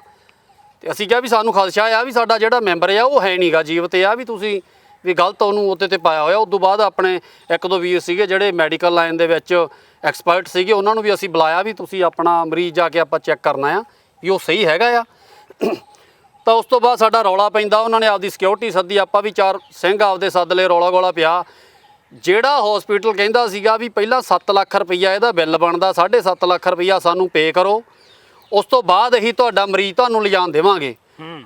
ਉਹਨਾਂ ਦੇ ਤੇਵਰ ਨਾਲ ਦੀ ਨਾਲ ਬਦਲ ਗਏ ਜਦੋਂ ਪਤਾ ਲੱਗਿਆ ਵੀ ਹੁਣ ਸਾਡਾ ਜਲੂਸ ਵੀ ਨਿਕਲਣਾ ਤੇ ਸਾਨੂੰ ਗਾਲਾਂ ਵੀ ਸਿੱਧੀਆਂ ਪੈ ਰਹੀਆਂ। ਉਹਨਾਂ ਦੀ ਸਿਕਿਉਰਿਟੀ ਦੇ ਵੀ ਕੋਈ ਹੱਥ ਵੱਸ ਦੀ ਗੱਲ ਨਾ ਚੱਲੀ, ਤੇ ਪੁਲਿਸ ਜਦੋਂ ਉਹਨਾਂ ਨੇ ਸੱਦੀ ਤੇ ਪੁਲਿਸ ਵੀ ਪਿੱਛੇ ਹੋ ਕੇ ਖੜ ਗਈ ਜਦੋਂ ਉਹਨਾਂ ਨੂੰ ਇਹ ਗੱਲ ਕਹੀ ਕਿ ਜੇ ਤੁਹਾਡੇ ਪਰਿਵਾਰ ਦਾ ਮੈਂਬਰ ਉਹਦੀ ਜਗ੍ਹਾ ਤੇ ਤੁਹਾਡੇ ਪਰਿਵਾਰ ਦਾ ਮੈਂਬਰ ਹੋਵੇ ਤੁਸੀਂ ਕੀ ਕਰੋਗੇ। ਕੀ ਅਸੀਂ ਜਦੋਂ ਆਈਸੀਯੂਆਂ ਦੇ ਵਿੱਚ ਲੱਖਾਂ ਰੁਪਈਆ ਭਰਦੇ ਹਾਂ, ਕੀ ਅਸੀਂ ਆਪਦੇ ਮਰੀਜ਼ ਨੂੰ ਦੇਖ ਨਹੀਂ ਸਕਦੇ ਅੰਦਰ ਜਾ ਕੇ? ਤਾਂ ਉਹਦੇ ਵਿੱਚ ਜਿਹੜਾ ਹਸਪੀਟਲ ਅਮਲਾ ਸਾਰਾ ਘਬਰਾ ਗਿਆ। ਉਹਨਾਂ ਨੇ ਫਿਰ ਇਹ ਮੰਗ ਰੱਖੀ ਵੀ ਤੁਹਾਨੂੰ ਸਾਰਾ ਬਿੱਲ ਮਾਫ ਆ ਤੁਹਾਨੂੰ। ਤਾਂ ਉਸ ਤੋਂ ਬਾਅਦ ਨਾਲ ਹੀ ਡਿਕਲੇਅਰ ਕਰਤਾ, ਕਹਿੰਦੇ ਵੀ ਜਿਹੜੀ ਪੇਸ਼ੈਂਟ ਦੀ ਤੁਹਾਡੀ ਡੈਥ ਹੋ ਗਈ। 10 ਮਿੰਟਾਂ ਦੇ ਵਿੱਚ ਜਿਹੜਾ ਮਰੀਜ਼ ਆ ਉਹ ਸੋਚਣ ਵਾਲੀ ਗੱਲ ਆ, ਉਹਦੀ ਮੌਤ ਕਿੱਦਾਂ ਹੋ ਗਈ। ਜਦੋਂ ਇੰਨਾ ਉੱਥੇ ਰੌਲਾ ਪੈਂਦਾ ਤਾਂ ਇਹ ਇੱਕ ਹਸਪੀਟਲ ਦੀ ਕਹਾਣੀ ਨਹੀਂ ਹੈਗੀ। ਬਹੁਤੇ ਅੱਜ ਕੱਲ੍ਹ ਇਹ ਇੱਕ ਜਿੱਦਾਂ ਆਪਾਂ ਕਹਿੰਦੇ ਇੰਡਸਟਰੀ ਬਣ ਚੁੱਕੀ ਆ ਹਸਪੀਟਲ। ਸਾਰੇ ਹਸਪੀਟਲਾਂ ਦੇ ਵਿੱਚ ਇਦਾਂ ਹੀ ਕੀਤਾ ਜਾਂਦਾ? ਬਹੁਤਿਆਂ ਦੀ ਤਾਦਾਦ ਦੇ ਵਿੱਚ। ਤਾਂ ਮੈਂ ਤਾਂ ਕਹਿੰਦਾ ਵੀ ਜਿੱਥੋਂ ਤੱਕ ਪਹਿਲੀ ਗੱਲ ਤਾਂ ਤੁਸੀਂ ਆਪਣੇ ਸਿਹਤ ਤੇ ਖਿਆਲ ਕਰੋ ਵੀ ਤੁਹਾਨੂੰ ਪਰਮਾਤਮਾ ਹਸਪੀਟਲ ਦੇ ਬਸ ਪਾਵੇ ਨਾ। ਜੇ ਤੁਹਾਨੂੰ ਕੋਈ ਲੱਗਦਾ, ਪਹਿਲਾਂ ਤੁਸੀਂ ਜਿਹੜੇ ਪਿੰਡਾਂ ਵਾਲੇ ਡਾਕਟਰ ਹਾਲੇ ਉਹ ਭਰੋਸੇਯੋਗ ਆ, ਜਿਹੜੇ ਪਿੰਡਾਂ ਵਾਲੇ ਛੋਟੇ ਡਾਕਟਰ ਬੈਠੇ ਆ ਨਾ ਉਹ ਭਰੋਸੇਯੋਗ ਆ। ਜਿੱਦਾਂ ਮੈਂ ਵਿਸ਼ਵਾਸ ਕਰਦਾ, ਸਾਡੇ ਦਸਾਂਝ ਪਿੰਡ ਡਾਕਟਰ ਬਲਦੇਵ ਸਿੰਘ ਹੈ ਤੇ ਮੈਨੂੰ ਬਹੁਤ ਵਧੀਆ ਉਹ ਇਨਸਾਨ ਲੱਗਦੇ। ਕਿਸੇ ਨੂੰ ਕੋਈ ਵੀ ਬਿਮਾਰੀ ਹੋਵੇ ਮੈਂ ਸਮਾਂ ਦੀ ਉੱਥੇ ਭੇਜਦਾ ਹੁੰਨਾ, ਛੋਟੀ ਮੋਟੀ ਕੀ ਬਹੁਤ ਜਾਣੀ ਕਿ ਤਕਲੀਫਾਂ ਜਿਹੜੀਆਂ ਉਹਨਾਂ ਨੇ ਆਪਦੀਆਂ ਨਾਰਮਲ ਦਵਾਈਆਂ ਨਾਲ ਲੋਡ ਕਰਤੀਆਂ। ਤੇ ਮੈਂ ਤੁਹਾਨੂੰ ਗਰੰਟੀ ਦਿੰਦਾ ਕਿ ਉੱਥੇ ਜਾ ਕੇ ਠੀਕ ਹੋਣ ਵਾਲਾ ਮਰੀਜ਼ ਤੁਸੀਂ ਕਿਸੇ ਵੱਡੇ ਹਸਪਤਾਲ ਭੇਜ ਦਿਓ ਤਾਂ ਉੱਥੋਂ ਜੇ ਤੁਸੀਂ 10 ਤੋਂ 12 ਦਿਨ ਤੋਂ ਪਹਿਲਾਂ ਘਰੇ ਆ ਗਏ ਤਾਂ ਮੈਨੂੰ ਕਹਿ ਦਿਓ, ਹੋ ਸਕਦਾ ਇਹ ਵੀ ਕਿ ਨਾ ਵੀ ਭੇਜਣ। ਉਹ ਮੈਡੀਕਲ ਲਾਈਨ ਦੇ ਵਿੱਚ ਡਾਕਟਰਾਂ ਨੂੰ ਇਸ ਰੁਤਬੇ ਦੇ ਉੱਪਰ ਪੁੱਜਣ ਵਾਸਤੇ ਲੱਖਾਂ ਕਰੋੜਾਂ ਰੁਪਈਆ ਖਰਚ ਕਰਨਾ ਪੈਂਦਾ ਹੈ। ਮੈਨੂੰ ਲੱਗਦਾ ਕਿ ਸ਼ਾਇਦ ਪ੍ਰੋਬਬਲੀ ਇਨਕੁਆਰੀ ਇਕੱਲੀ ਜਾਂ ਇਕਲੌਤੀ ਇੱਦਾਂ ਦੀ ਡਾਕਟਰ ਹੈ ਜਿਨੇ ਹਸਪੀਟਲ ਦੀ ਇਸ ਜਿਹੜਾ ਇੱਕ ਮਾਫੀਆ ਉਹਦੇ ਨਾਲ ਸਮਝੌਤਾ ਨਹੀਂ ਕੀਤਾ। ਬਹੁਤ ਸਾਰੇ ਡਾਕਟਰ ਤੇ ਸਮਝੌਤਾ ਵੀ ਕਰ ਲੈਂਦੇ ਹੋਣਗੇ। ਫਿਰ ਕਰਦੇ ਆ ਜੀ, ਜਿਨ੍ਹਾਂ ਨੇ ਆਪਦੇ ਬੱਚੇ ਪਾਲਣੇ ਆ, ਜਿਨ੍ਹਾਂ ਨੇ ਆਪਦੇ ਪਰਿਵਾਰ ਪਾਲਣੇ ਆ, ਉਹਨਾਂ ਨੂੰ ਕਿਉਂਕਿ ਨੌਕਰੀਆਂ ਤਾਂ ਧਰੀਆਂ ਪਈਆਂ ਨਹੀਂ। ਨੰਬਰ 2 ਤੇ ਇੱਕ ਹਸਪੀਟਲ ਦੇ ਵਿੱਚੋਂ, ਕਿਉਂਕਿ ਹਸਪੀਟਲਾਂ ਦੀਆਂ ਵੀ ਜਿਹੜੀਆਂ ਇੱਕ ਲੌਬੀ ਬਣੀ ਹੋਈ ਆ, ਇੱਕ ਹਸਪੀਟਲ ਦੇ ਵਿੱਚੋਂ ਮੰਨ ਲਓ ਕਿਸੇ ਡਾਕਟਰ ਨੂੰ ਉਹ ਦਰਕਾਰ ਦੇ ਕੱਢਦੇ ਆ ਤਾਂ ਉਹਨਾਂ ਨੂੰ ਕਿਸੇ ਦੂਸਰੇ ਹਸਪੀਟਲ ਦੇ ਵਿੱਚ ਛੇਤੀ ਕਿਤੇ ਨੌਕਰੀ ਮਿਲਣਾ ਬਹੁਤ ਔਖੀ ਹੋ ਜਾਂਦੀ ਆ। ਕਿਉਂਕਿ ਉਹਨਾਂ ਨੂੰ ਹੁਣ ਜੇ ਉਹ ਇੱਥੋਂ ਪੈਰ ਪੱਟਦੇ ਆ ਤੇ ਉਹਨਾਂ ਨੂੰ ਅੱਗੇ ਕੀ ਦਿਖਦਾ। ਤੇ ਉਹ ਜਿਨ੍ਹਾਂ ਨੇ ਜਿਹੜੇ ਠੀਕ ਆਪਣੇ ਪਰਿਵਾਰਾਂ ਤੋਂ ਆ, ਜਿਨ੍ਹਾਂ ਨੇ ਪੜ੍ਹਾਈਆਂ ਤੇ ਹੀ ਪਹਿਲਾਂ ਲੋਨ ਚੱਕ ਕੇ ਪੈਸੇ ਲਾਤੇ ਆ, ਤੇ ਉਹ ਅੱਜ ਤਾਂ ਹੈ ਨਹੀਂ ਵੀ ਆਪਣਾ ਹਸਪੀਟਲ ਖੜਾ ਕਰ ਲੈਣਗੇ, ਨਹੀਂ ਕਰ ਸਕਦੇ। ਤਾਂ ਸਿੱਧੀ ਜੀ ਗੱਲ ਆ ਕਿ ਉਹ ਕਿਸੇ ਹਸਪੀਟਲ ਦੇ ਵਿੱਚ ਨੌਕਰੀ ਕਰਨਗੇ। ਤਾਂ ਉਹ ਕੀ ਕਰਦੇ ਆ, ਜਿਹੜੇ ਮਾਲਕ ਬਣੇ ਹੋਏ ਆ, ਬਹੁਤੇ ਵੱਡੇ ਡਾਕਟਰ ਆ, ਉਹ ਕੀ ਕਰਦੇ, ਜਦੋਂ ਇਦਾਂ ਦੇ ਡਾਕਟਰਾਂ ਦੇਖ ਲੈਂਦੇ ਵੀ ਇਹਨਾਂ ਦੀ ਮਜਬੂਰੀ ਆ, ਉਹਨਾਂ ਨੂੰ ਉਨੀ ਕੁ ਸੈਲਰੀ ਤੇ ਰੱਖਦੇ ਆ, ਫਿਰ ਉਹਨਾਂ ਨੂੰ ਟਾਰਗੇਟ ਦਿੱਤੇ ਜਾਂਦੇ ਆ। ਜਿੱਦਾਂ ਅੱਜ ਕੱਲ੍ਹ ਦੇਖਿਆ ਆਪਾਂ ਹਰੇਕ ਮਹਿਕਮੇ, ਜਿੱਦਾਂ ਬੈਂਕਾਂ ਹੋ ਗਈਆਂ ਜਾਂ ਹੋਰ ਅਦਾਰੇ ਹੋ ਗਏ, ਉਹਨਾਂ ਦੇ ਵਿੱਚ ਰੈਵਨਿਊ ਵੀ ਤੁਸੀਂ ਇੰਨੇ ਲੱਖ ਦਾ ਰੈਵਨਿਊ ਦੇਣਾ ਭਾਈ, ਤੁਹਾਨੂੰ ਆਹ ਟਾਰਗੇਟ ਆ, ਤੁਸੀਂ ਇੰਨੇ ਲੱਖ ਦਾ ਟਾਰਗੇਟ ਆਹ 2 ਮਹੀਨਿਆਂ 'ਚ 3 ਮਹੀਨਿਆਂ 'ਚ ਪੂਰਾ ਕਰਨਾ ਹੈ। ਉਸੇ ਤਰ੍ਹਾਂ ਡਾਕਟਰਾਂ ਨੂੰ ਜਿਹੜਾ ਇਹ ਟਾਰਗੇਟ ਦਿੱਤੇ ਜਾਂਦੇ ਆ ਵੀ ਜਿਹੜਾ ਆਹ ਪੇਸ਼ੈਂਟ ਆ ਉਹਨਾਂ ਨੂੰ ਦੱਸਿਆ ਜਾਂਦਾ। ਡਾਕਟਰ ਆਪਦੇ ਆਪ ਨਹੀਂ ਦੇਖ ਸਕਦਾ ਵੀ ਹਾਂਜੀ ਇਹਨੂੰ ਆਈਸੀਯੂ ਦੀ ਜ਼ਰੂਰਤ ਹੈ ਜਾਂ ਨਹੀਂ ਹੈ, ਉਹਨਾਂ ਨੂੰ ਉੱਪਰੋਂ ਲਿਸਟ ਬਣਦੀ ਆ ਮਰੀਜ਼ ਦੀ ਕਿ ਆਹ ਮਰੀਜ਼ ਨੂੰ ਤੁਸੀਂ ਕਿੰਨੇ ਦਿਨ ਆਈਸੀਯੂ ਰੱਖਣਾ, ਇਹ ਮਰੀਜ਼ ਨੂੰ ਤੁਸੀਂ ਕਿੰਨੇ ਦਿਨ ਵਾਰਡ 'ਚ ਰੱਖਣਾ, ਇਹ ਮਰੀਜ਼ ਨੂੰ ਤੁਸੀਂ ਕਦੋਂ ਛੁੱਟੀ ਦੇਣੀ ਆ ਤੇ ਕਦੋਂ ਨਹੀਂ ਦੇਣੀ, ਕਦੋਂ ਤੁਸੀਂ ਸੀਰੀਅਸ ਕਰਨਾ। ਮੈਂ ਤੁਹਾਨੂੰ ਗਰੰਟੀ ਦਿੰਦਾ, ਮੈਂ ਇਹੋ ਜਿਹੇ ਬਹੁਤ ਬੰਦੇ ਦੇਖੇ ਜਿਹੜੇ ਘਰੋਂ ਚੱਲ ਕੇ ਜਾਂਦੇ ਹਸਪੀਟਲ ਦੇ ਵਿੱਚ, ਘਰੋਂ ਜਿਹੜੇ ਚੱਲ ਕੇ ਜਾਣਗੇ, ਗੱਡੀ ਦੇ ਵਿੱਚ ਬਹਿ ਕੇ ਵੀ ਜਾਣਗੇ, ਤਾਂ ਹਸਪੀਟਲ ਦੇ ਵਿੱਚ ਤੁਹਾਡੇ 1-2 ਟੀਕਿਆਂ ਦੇ ਨਾਲ ਹੀ ਮੁੜ ਕੇ ਕਹਿੰਦੇ ਲਓ ਜੀ ਇਹਦੇ ਤਾਂ 2 ਬੋਤਲਾਂ ਲਾਉਣੀਆਂ ਪੈਣੀਆਂ, 4 ਬੋਤਲਾਂ ਲਾਉਣੀਆਂ ਪੈਣੀਆਂ। ਬੰਦਾ ਜਦੋਂ ਬਦਹੋਸ਼ ਜਿਹਾ ਹੋ ਜਾਂਦਾ, ਕਈ ਵਾਰੀ ਉਹਨੂੰ ਹਫ਼ਤੇ 10, ਕਈ ਵਾਰੀ 15 ਦਿਨ ਬਾਅਦ ਵੀ ਛੁੱਟੀ ਮਿਲਦੀ, ਉਦੋਂ ਤੱਕ 2-2.5 ਲੱਖ ਰੁਪਏ ਦਾ ਬਿੱਲ ਆ ਜਿਹੜਾ ਆਮ ਬਣਾ ਦਿੱਤਾ ਜਾਂਦਾ ਉਹਨਾਂ ਦਾ। ਕਿ ਪ੍ਰਾਈਵੇਟ ਹਸਪੀਟਲਾਂ ਦੇ ਵੱਲੋਂ ਜਿਹੜਾ ਡਾਕਟਰਾਂ ਦਾ, ਜਿਹੜੇ ਇੰਨੇ ਪੜ੍ਹੇ ਲਿਖੇ ਨੇ, ਐਕਸਪਰਟ ਡਾਕਟਰ ਨੇ, ਸਾਰੀ ਬੋਡੀ ਲੈਂਗੁਏਜ ਸਾਰਾ ਕੁਝ ਜਾਣਦੇ ਨੇ, ਕਿ ਫਿਰ ਉਹਨਾਂ ਦਾ ਸਰੀਰਕ ਤੇ ਮਾਨਸਿਕ ਸ਼ੋਸ਼ਣ ਕੀਤਾ ਜਾ ਰਿਹਾ? ਦੇਖੋ ਜੀ, ਬਹੁਤ ਵੱਡਾ ਮੁੱਦਾ, ਇਹ ਛੋਟਾ ਮੁੱਦਾ ਨਹੀਂ ਹੈਗਾ। ਦੇਖੋ ਸ਼ੁਰੂਆਤ ਕੀਤੀ ਉਸ ਭੈਣ ਨੇ, ਤਾਂ ਉਸ ਭੈਣ ਨੂੰ ਜਿਹੜੇ ਇਹੋ ਜਿਹੇ ਡਾਕਟਰ ਆ ਜਿਹੜੇ ਸਿੱਧੇ ਤੌਰ ਤੇ ਨਹੀਂ ਬਾਈ ਫੇਸ ਸਾਹਮਣੇ ਆ ਸਕਦੇ। ਉਹਨਾਂ ਨੇ ਉਸ ਭੈਣ ਨਾਲ ਰਾਬਤਾ ਕਰਕੇ ਉਹਨਾਂ ਨੂੰ ਐਪਰੀਸ਼ੀਏਟ ਕੀਤਾ, ਉਹਨਾਂ ਨੂੰ ਕਿਹਾ ਵੀ ਅਸੀਂ ਭੈਣ ਜੀ ਖੁੱਲ੍ਹ ਕੇ ਨਹੀਂ ਸਾਹਮਣੇ ਆ ਸਕਦੇ, ਪਰ ਅਸੀਂ ਇਸ ਪੀੜਾ ਦੇ ਵਿੱਚੋਂ ਲੰਘ ਰਹੇ ਹਾਂ, ਸਾਡੇ ਕੋਲੋਂ ਰੋਜ਼ ਅਨੇਕਾਂ ਇਹੋ ਜਿਹੇ ਪਾਪ ਕਰਵਾਏ ਜਾ ਰਹੇ ਆ ਇੱਦਾਂ ਦੇ, ਸਾਡੇ ਕੋਲੋਂ ਲੋਕਾਂ ਦੀਆਂ ਨਜਾਇਜ਼ ਜਿਹੜੀਆਂ ਜੇਬਾਂ ਕਟਵਾਈਆਂ ਜਾ ਰਹੀਆਂ, ਪਰ ਸਾਡੀ ਮਜਬੂਰੀ ਆ ਕਿ ਅਸੀਂ ਸਾਹਮਣੇ ਆ ਕੇ ਬੋਲ ਨਹੀਂ ਸਕਦੇ, ਅਸੀਂ ਨੌਕਰੀ ਕਿੱਥੇ ਕਰਾਂਗੇ। ਇਹ ਬਹੁਤ ਵੱਡਾ ਮੁੱਦਾ ਹੈ। ਮੈਂ ਕਹਿੰਦਾ ਵੀ ਇਹਨਾਂ ਦੇ ਉੱਤੇ ਕੁਛ ਨਾ ਕੁਛ ਸਟਿੰਗ ਵੀ ਕਰਨੇ ਚਾਹੀਦੇ ਆ। ਕਈ ਮੁਰਦਿਆਂ ਨੂੰ ਅੱਜ ਹੀ ਇੱਕ ਕਿਸੇ ਵੀਰ ਨੇ ਸ਼ੇਅਰ ਕੀਤਾ ਹੈ ਮਸਲਾ, ਉਹ ਜਿਹੜਾ ਵੀਰ ਆਪਣਾ ਪੀਜੀਆਈ ਸਾਈਡ ਹੁੰਦਾ, ਕੋਈ ਇੱਕ ਪੇਸ਼ੈਂਟ ਸੀਗਾ, ਉਹਦੀ ਡੈਥ ਹੋਈ ਸੀ, ਤਾਂ ਉਹਨੂੰ ਪਹਿਲਾਂ ਤਾਂ ਕਈ ਦਿਨਾਂ ਬਾਅਦ ਉਹਦੀ ਬੋਡੀ ਨੂੰ ਅੱਜ ਦਿੱਤਾ ਜਾਂਦਾ 6 ਲੱਖ ਰੁਪਈਆ ਉਹਨਾਂ ਕੋਲੋਂ ਲੈ ਕੇ, ਤਾਂ ਉਹਨੂੰ ਜਦੋਂ ਨਵਾਉਣ ਲੱਗਦੇ ਆ ਤਾਂ ਉਹਦੀ ਜਿਹੜੀ ਪੋਟੀ ਆ ਉਹ ਵੀ ਪੂਰੀ ਜੰਮੀ ਪਈ ਸੀ, ਪੱਥਰ ਬਣੀ ਪਈ ਸੀ। ਇਹ ਅੱਜ ਦੀ ਨਿਊਜ਼ ਆ ਅੱਜ ਦੀ। ਉਹ ਕੀ ਲੱਗਦਾ ਫਿਰ ਫ੍ਰਿਜ ਚ ਲਾਇਆ ਹੋ ਜ਼ਿਆਦਾ ਦਿਨ? ਇਹਨਾਂ ਕੋਲੇ ਸਾਰੇ ਸਿਸਟਮ ਆ ਜੀ। ਬੋਡੀ ਨੂੰ ਭਾਵੇਂ ਤੁਸੀਂ ਮੈਂ ਕਹਿੰਦਾ 6 ਮਹੀਨੇ ਰੱਖ ਲਓ, ਸਾਲ ਰੱਖ ਲਓ, ਕੈਮੀਕਲੀ ਇਦਾਂ ਦੇ ਲਾ ਕੇ ਬੰਦਾ ਰੱਖਿਆ ਨਾ। ਹੁਣ ਅਸੀਂ ਤੁਸੀਂ ਥੋੜੀ ਦੇਖ ਸਕਦੇ ਆ ਬੰਦੇ 'ਚ ਸਾਹ ਹੈਗੇ ਕਿ ਨਹੀਂ ਸਾਹ ਹੈ, ਤੁਸੀਂ ਥੋੜੀ ਦੇਖ ਸਕਦੇ। ਉਹ ਤਾਂ ਉਹਨਾਂ ਬਰੀਕੀਆਂ ਤਾਂ ਡਾਕਟਰਾਂ ਨੂੰ ਹੀ ਪਤਾ ਨਾ ਕਿ ਜਿਹੜੇ ਪ੍ਰਾਈਵੇਟ ਹਸਪੀਟਲ ਦੇ ਵਿੱਚ ਜਿਹੜੇ ਇਹਨਾਂ ਦੇ ਨਿੱਜੀ ਲੈਬੋਰਟਰੀ ਚੱਲਦੇ ਨੇ ਜਾਂ ਜਿਹੜੀਆਂ ਲੈਬਾਂ ਨੇ, ਉਹਨਾਂ ਦੇ ਵਿੱਚ ਟੈਸਟ ਕਰਾਉਣ ਨੂੰ ਲੈ ਕੇ ਵੀ ਕਈ ਵਾਰੀ ਸਵਾਲ ਖੜੇ ਹੋ ਜਾਂਦੇ ਆ ਕਿ ਜਿਹੜੇ ਉੱਥੇ ਟੈਸਟ ਕੀਤੇ ਜਾਂਦੇ ਆ ਕਿ ਉਹ ਹਸਪੀਟਲਾਂ ਦੇ ਅਨੁਸਾਰ ਹੀ ਉਹਨਾਂ ਦੀਆਂ ਰਿਪੋਰਟਾਂ ਆਉਂਦੀਆਂ ਜੀ। ਹਾਂ ਬਿਲਕੁਲ, ਤੁਹਾਡੀ ਇਹ ਗੱਲ ਸਹੀ ਆ। ਬਹੁਤ ਥਾਵਾਂ ਤੇ ਇਹ ਚੀਜ਼ਾਂ ਨਸ਼ਰ ਵੀ ਹੋਈਆਂ। ਕਈ ਥਾਵਾਂ ਤੇ ਜਦੋਂ ਆਪਾਂ ਨੂੰ ਡਾਕਟਰ ਕਹਿ ਦਿੰਦੇ ਆ ਵੀ ਫਲਾਣੇ ਥਾਂ ਤੋਂ, ਚਲੋ ਕੁਛ ਡਾਕਟਰ ਆ ਜਿਹੜੇ ਚੰਗੇ ਹੁੰਦੇ ਆ, ਜਿਹੜੇ ਚੰਗੀ ਲੈਬ ਨੂੰ ਪ੍ਰਮੋਟ ਕਰਦੇ ਆ ਵੀ ਭਾਈ ਤੁਸੀਂ ਇਸ ਲੈਬ ਦੇ ਵਿੱਚ ਵਧੀਆ ਟੈਸਟ ਹੁੰਦੇ ਜਾਂ ਇੱਥੋਂ ਕਰਵਾਓ। ਪਰ ਕਈ ਥਾਵਾਂ ਤੇ ਕੀ ਹੁੰਦਾ, ਉਹਨਾਂ ਦੇ ਮੋਟੇ ਕਮਿਸ਼ਨ ਹੁੰਦੇ ਆ, ਤਾਂ ਉਹ ਡਾਕਟਰਾਂ ਵੱਲੋਂ ਉਹਨਾਂ ਨੂੰ ਰਿਕਮੈਂਡ ਕੀਤਾ ਜਾਂਦਾ ਵੀ ਇਹਨਾਂ ਦੀ ਰਿਪੋਰਟ ਜਿਹੜੀ ਕਿੱਦਾਂ ਦੀ ਬਣਾਉਣੀ ਆ ਤੇ ਕਿੱਦਾਂ ਦੀ ਬਣਨੀ ਆ। ਹੁਣ ਜੇ ਉਹ ਨੋਰਮਲ ਰਿਪੋਰਟ ਦੇ ਦੇਣਗੇ, ਤੁਹਾਡਾ ਦਿਮਾਗ ਥੋੜੀ ਹਿੱਲਿਆ, ਤੁਸੀਂ ਉੱਥੇ ਡਾਕਟਰ ਕੋਲੇ ਜਾ ਕੇ ਦਾਖਲ ਹੋ ਜਾਓਗੇ। ਜੇ ਤੁਹਾਨੂੰ ਰਿਪੋਰਟ ਦੇ ਵਿੱਚ ਮਾੜਾ ਮੋਟਾ ਡਰਾਉਣਗੇ ਵੀ ਭਾਈ ਤੇਰੀ ਰਿਪੋਰਟ ਦੇ ਵਿੱਚ ਆ ਤੇਰਾ ਟੱਬਰ ਚੀਕਾ ਮਾਰੂਗਾ, ਤੈਨੂੰ ਲੱਗੋ ਭਾਈ ਤੇਰੇ ਤਾਂ ਬਿਮਾਰੀ ਫੈਲ ਜਾਣੀ ਆ, ਤੂੰ ਤਾਂ ਬਸ ਉਹ 2-4 ਮਹੀਨੇ ਆ, ਤੇ ਬੰਦਾ ਤਾਂ ਭਾਵੇਂ ਆਪਦਾ ਘਰ ਪੱਟ ਕੇ ਦਵੇ ਪੈਸੇ, ਉਹਨੇ ਤਾਂ ਬੰਦੇ ਨੇ ਤਾਂ ਦਾਖਲ ਹੋਣਾ ਹੀ ਹੋਣਾ। ਬੰਦਾ ਨਾ ਹੋਊਗਾ, ਬੰਦੇ ਦਾ ਟੱਬਰ ਆ, ਜਿਹੜਾ ਮਾਂ ਪਿਓ ਆ, ਉਹਦੀ ਭੈਣ, ਉਹਦੇ ਘਰ ਦੀ ਆ, ਤਾਂ ਉਹਦੇ ਘਰ ਦੇ ਜਿਹੜੇ ਉਹਨੂੰ ਧੱਕੇ ਨਾਲ ਦਾਖਲ ਕਰਾਉਣਗੇ ਯਾਰ ਸਾਡੇ ਬੰਦੇ ਨੇ ਕੱਲ੍ਹ ਨੂੰ ਬਿਮਾਰੀ ਵਧਾ ਲੈਣੀ ਆ, ਇਹਦਾ ਇਲਾਜ ਕਰਾਈਏ। ਇਹ ਜਿਹੜੇ ਮਸਲੇ ਬੜੇ ਗੰਭੀਰ ਹੈ। ਪਰ ਜਿੱਥੋਂ ਤੱਕ ਹੁਣ ਦੇਖਿਆ ਜਾਵੇ, ਮਾਤੜ ਬੰਦਾ ਤਾਂ ਇਲਾਜ ਕਰਾ ਨਹੀਂ ਸਕਦਾ, ਕਿੱਥੋਂ ਇਲਾਜ ਕਰਾਊ ਬੰਦਾ। ਹੁਣ ਥਾਂ ਥਾਂ 'ਤੇ ਆਪਾਂ ਕਹਿੰਦੇ ਆ ਵੀ 10 ਲੱਖ ਹੋ ਗਿਆ, 5 ਲੱਖ ਹੋ ਗਿਆ। ਆ ਪੀਜੀਆਈ ਦੇ ਵਿੱਚ ਰੋਜ਼ ਨਵੇਂ ਮਰੀਜ਼ ਉੱਥੇ ਚੀਕਾ ਮਾਰਦੇ ਆ। 10 ਲੱਖ ਵਾਲਾ ਕਾਰਡ ਜਿਨ੍ਹਾਂ ਨੇ ਵਿਚਾਰਿਆਂ ਨੇ ਬਣਾਇਆ, ਉਹਨਾਂ ਦਾ 5 ਲੱਖ ਵਾਲਾ ਹੀ ਬੰਦ ਹੋ ਗਿਆ। ਹੁਣ ਉਹ ਕਹਿੰਦੇ ਜੇ ਤੁਸੀਂ 10 ਲੱਖ ਵਾਲਾ ਜਿਹਨੇ ਬਣਵਾਇਆ, ਉਹ ਭਾਈ 10 ਲੱਖ ਵਾਲਾ ਚੱਲਦਾ ਨਹੀਂ, ਤਾਂ 5 ਲੱਖ ਵਾਲਾ ਪਿੱਛੋਂ ਕੱਟਿਆ ਗਿਆ, 5 ਲੱਖ ਵਾਲੇ ਵੀ ਕੱਟੇ ਗਏ। ਨੰਬਰ 2 ਤੇ ਪਿੱਛੇ ਜੇ ਇੱਕ ਵੀਰ ਸੀਗਾ, ਉਹਨੂੰ ਜ਼ਰੂਰਤ ਸੀਗੀ, ਤੇ ਮੈਂ ਉਹਦੇ ਨਾਲ ਗਿਆ, ਤੇ ਉਹਦੇ ਪਿੱਤੇ 'ਚ ਪੱਥਰੀ ਸੀ। ਤਾਂ ਡਾਕਟਰਾਂ ਨੇ ਕਿਹਾ ਵੀ ਪਿੱਤੇ ਵਾਲੀ ਪੱਥਰੀ ਤਾਂ ਹੁਣ ਨਹੀਂ ਮੈਨੂੰ ਪਤਾ ਵੀ ਇਸ ਕੈਟਾਗਰੀ 'ਚ ਹੋਵੇ ਜਾਂ ਨਾ ਹੋਵੇ। ਅੱਜ ਤੋਂ 3 ਸਾਲ ਪਹਿਲਾਂ ਦੀ ਗੱਲ ਦੱਸਦਾ ਮੈਂ, 2-2.5 ਸਾਲ ਸ਼ਾਇਦ। ਉਹ ਡਾਕਟਰ ਕਹਿੰਦੇ ਵੀ 5 ਲੱਖ ਵਾਲੇ ਕਾਰਡ ਦੇ ਵਿੱਚ ਪਿੱਤੇ ਵਾਲੀ ਪੱਥਰੀ ਨਹੀਂ ਆਉਂਦੀ ਜੀ, ਉਹ ਤੁਹਾਨੂੰ ਆਪਦੇ ਕੋਲੋਂ ਖਰਚਾ ਇਲਾਜ ਕਰਾਉਣਾ ਪੈਣਾ। ਦੱਸੋ ਬੰਦਾ ਮਰਦਾ ਹੋਵੇ ਪਿੱਤੇ ਵਾਲੀ ਪੱਥਰੀ ਨਾਲ, ਕਿ ਉਹਨੂੰ ਕਹਿ ਦੇਣ ਤੇਰੇ ਤਾਂ 5 ਲੱਖ ਵਾਲੇ ਦੇ ਇਹਦੇ ਲਿਸਟ 'ਚ ਹੀ ਨਹੀਂ ਹੈਗਾ ਜੀ। ਇਹ ਕਿਡਨੀ ਦਾ ਤੁਸੀਂ ਕਰਵਾ ਸਕਦੇ ਹੋ। ਹੁਣ ਉਹ ਕਿਡਨੀ ਦਾ, ਉਹ ਪਿੱਤੇ ਦੀ ਜਗ੍ਹਾ ਕਿਡਨੀ ਦਾ ਕਰਵਾ ਲਵੇ। ਹੁਣ ਪਿੱਤੇ ਦੀ ਜਗ੍ਹਾ ਉਹ ਕਿਡਨੀ ਪੜਵਾ ਲਵੇ ਆਪਦੀ ਬੰਦਾ। ਇੱਥੇ ਮੁੰਡਾ ਮੋਹਾਲੀ ਦਾ ਆ, ਉਹਦੀ ਅੱਖ 'ਤੇ ਸੱਟ ਲੱਗ ਗਈ, ਸੋਹਾਣਾ ਸਾਹਿਬ ਕੋਲੇ ਪਿੰਡ ਸੀ ਮੁੰਡੇ ਦਾ ਇੱਥੇ। ਤਾਂ ਉਹਨੂੰ ਮੈਂ ਅਸੀਂ ਗਏ ਇੱਥੇ 32 ਸੈਕਟਰ ਚੰਡੀਗੜ੍ਹ ਹਸਪਤਾਲ, ਤੇ ਮੈਂ ਕਿਹਾ ਚੱਲ ਯਾਰ ਇਹਦਾ ਭਲਾ ਹੋ ਜਾਊਗਾ, ਚੱਲ ਇਹਦਾ ਕਾਰਡ ਕੂਡ ਹੋਊਗਾ। ਕਹਿੰਦਾ ਭਾਜੀ ਹੈ ਨਹੀਂ ਗਾ। ਮੈਂ ਕਿਹਾ ਚੱਲ ਬਣਵਾ ਦਿੰਦੇ ਅੰਦਰੋਂ ਤੇਰਾ, ਹੈ ਨਾ, ਵੀ ਕੋਈ ਦੇ ਆਧਾਰ ਆਧੂਰ ਕਾਰਡ। ਉਹ ਜਦੋਂ ਮੈਂ ਉੱਥੇ ਉਹਨੂੰ ਵੀਰ ਨੂੰ ਪੁੱਛਿਆ, ਉਹ ਕਹਿੰਦਾ ਬਾਈ ਕਿਹੜਾ ਏਰੀਆ? ਮੈਂ ਕਿਹਾ ਪੰਜਾਬ, ਹੈ ਨਾ। ਇਹ ਕਹਿੰਦਾ ਭਾਜੀ, ਉਹਨੂੰ ਦੱਸਿਆ, ਮੈਂ ਕਿਹਾ ਪੰਜਾਬ। ਕਹਿੰਦਾ ਭਾਜੀ ਫੇਰ ਨਹੀਂ ਹੋਣਾ।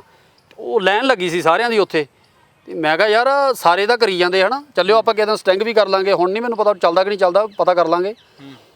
ਤੁਸੀਂ ਯਕੀਨ ਮੰਨਿਓ, ਇੱਕ ਪੇਸ਼ੈਂਟ ਦਾ ਤਾਂ ਮੇਰੇ ਕੋਲ ਨੰਬਰ ਵੀ ਹੈਗਾ ਮੇਰੇ ਫੋਨ ਦੇ ਵਿੱਚ, ਮਤਲਬ ਜਿੰਨਾ ਆਪਰੇਸ਼ਨ ਕਰਵਾਇਆ। ਯੂਪੀ ਬਿਹਾਰ ਵਾਲਿਆਂ ਦਾ ਚੱਲਦਾ ਸੀ ਤੇ ਪੰਜਾਬ ਉਹ ਕਹਿੰਦੇ ਭਾਜੀ ਯੂਪੀ ਦਾ ਚੱਲਦਾ, ਬਿਹਾਰ ਦਾ ਚੱਲਦਾ, ਰਾਜਸਥਾਨ ਦਾ ਚੱਲਦਾ, ਹਿਮਾਚਲ ਦਾ ਚੱਲਦਾ, ਹਰਿਆਣੇ ਦਾ ਚੱਲਦਾ, ਸਾਰੀਆਂ ਸਟੇਟਾਂ ਦਾ ਚੱਲਦਾ, ਪੰਜਾਬ ਦਾ ਨਹੀਂ ਚੱਲਦਾ। 10 ਲੱਖ ਵਾਲਾ ਉਸ ਵੀਰ ਨੇ, ਮੈਂ ਰੱਬ ਨੂੰ ਹਾਜ਼ਰ ਨਾਜ਼ਰ ਸਮਝ ਕੇ ਕਹਿਣਾ, ਉਸ ਵੀਰ ਨੇ ਕੈਬਨ ਵਾਲੇ ਪਾਸਿਓਂ ਮੈਨੂੰ ਅੰਦਰ ਬੁਲਾਇਆ ਵੀ ਹੁਣ ਮੈਂ ਬਾਹਰ ਪਤਾ ਨਹੀਂ ਕਿੱਦਾਂ ਦਾ ਸੀਨ ਕ੍ਰੀਏਟ ਹੋਣਾ, ਹੈ ਨਾ। ਉਹਨੇ ਮੈਨੂੰ ਅੰਦਰ ਬੁਲਾਇਆ, ਉਹਨੇ ਦੇਖਿਆ ਵੀ ਚੱਲ ਭਾਜੀ ਉਹਨਾਂ ਨੂੰ ਮੈਂ ਇੱਦਾਂ ਸਮਝਾ ਦਿਆ। ਕਹਿੰਦਾ ਭਾਜੀ ਸਾਰੀਆਂ, ਕਿਉਂਕਿ ਜਦੋਂ ਮੈਂ ਬਾਹਰੋਂ ਥੋੜ੍ਹਾ ਜਿਹਾ ਉਹੋ ਜਿਹੀ ਟੋਨ 'ਚ ਬੋਲਿਆ, ਯਾਰ ਆਹ ਸਾਰੇ ਦਾ ਉਹਦੇ ਵਾਲੇ ਹੀ ਆ, ਆਯੁਸ਼ਮਾਨ ਕਾਰਡ ਵਾਲੇ ਹੀ ਆ, ਤੇ ਇਹਦਾ ਕਿਉਂ ਨਹੀਂ ਚੱਲਦਾ? ਉਹਨੇ ਕਿਹਾ ਸ਼ਾਇਦ ਹੋ ਸਕਦਾ ਵੀ ਮਸਲਾ ਵੱਧ ਨਾ ਜਾਵੇ, ਤੇ ਉਹਨੇ ਅੰਦਰ ਦੀ ਮੈਨੂੰ ਬੁਲਾਇਆ, ਕਹਿੰਦਾ ਭਾਜੀ ਸਾਰੀਆਂ ਸਟੇਟਾਂ ਦਾ ਚੱਲਦਾ, ਇਕੱਲੇ ਪੰਜਾਬ ਦਾ ਨਹੀਂ ਚੱਲਦਾ। ਹੁਣ ਪੰਜਾਬ ਦੀਆਂ ਜ਼ਮੀਨਾਂ ਜਾੜ ਕੇ ਤਾਂ ਹਾਲਾ ਚੰਡੀਗੜ੍ਹ ਬਣਾਇਆ। ਪੰਜਾਬ ਦੇ ਲੋਕਾਂ ਨੂੰ ਇੱਥੇ ਘੜੀਸ ਕੱਢ ਕੇ ਪੰਜਾਬ ਦੇ ਲੋਕਾਂ ਨੂੰ ਜਾੜ ਕੇ ਤਾਂ ਸਾਲਿਓ ਤੁਸੀਂ ਚੰਡੀਗੜ੍ਹ ਬਣਾ ਲਿਆ। ਤੇ ਚੰਡੀਗੜ੍ਹ ਦੇ ਹਸਪਤਾਲ ਦੇ ਵਿੱਚ 32 ਦੇ ਵਿੱਚ ਉਹਦੇ ਵਿੱਚ ਤੁਸੀਂ ਕਹਿੰਦੇ ਪੰਜਾਬ ਦਾ ਬੰਦਾ ਇਲਾਜ ਨਹੀਂ ਕਰਾ ਸਕਦਾ। ਨਹੀਂ ਉਹਦੇ ਵਿੱਚ ਸਾਲਿਓ ਕਿੱਥੋਂ ਨਹੀਂ, ਉਹ ਕਹਿੰਦੇ ਜੀ ਕਹਿੰਦੇ ਵੀ ਪੰਜਾਬ ਵਾਲਿਆਂ ਨੇ ਪੈਸੇ ਨਹੀਂ ਭਰੇ ਜੀ।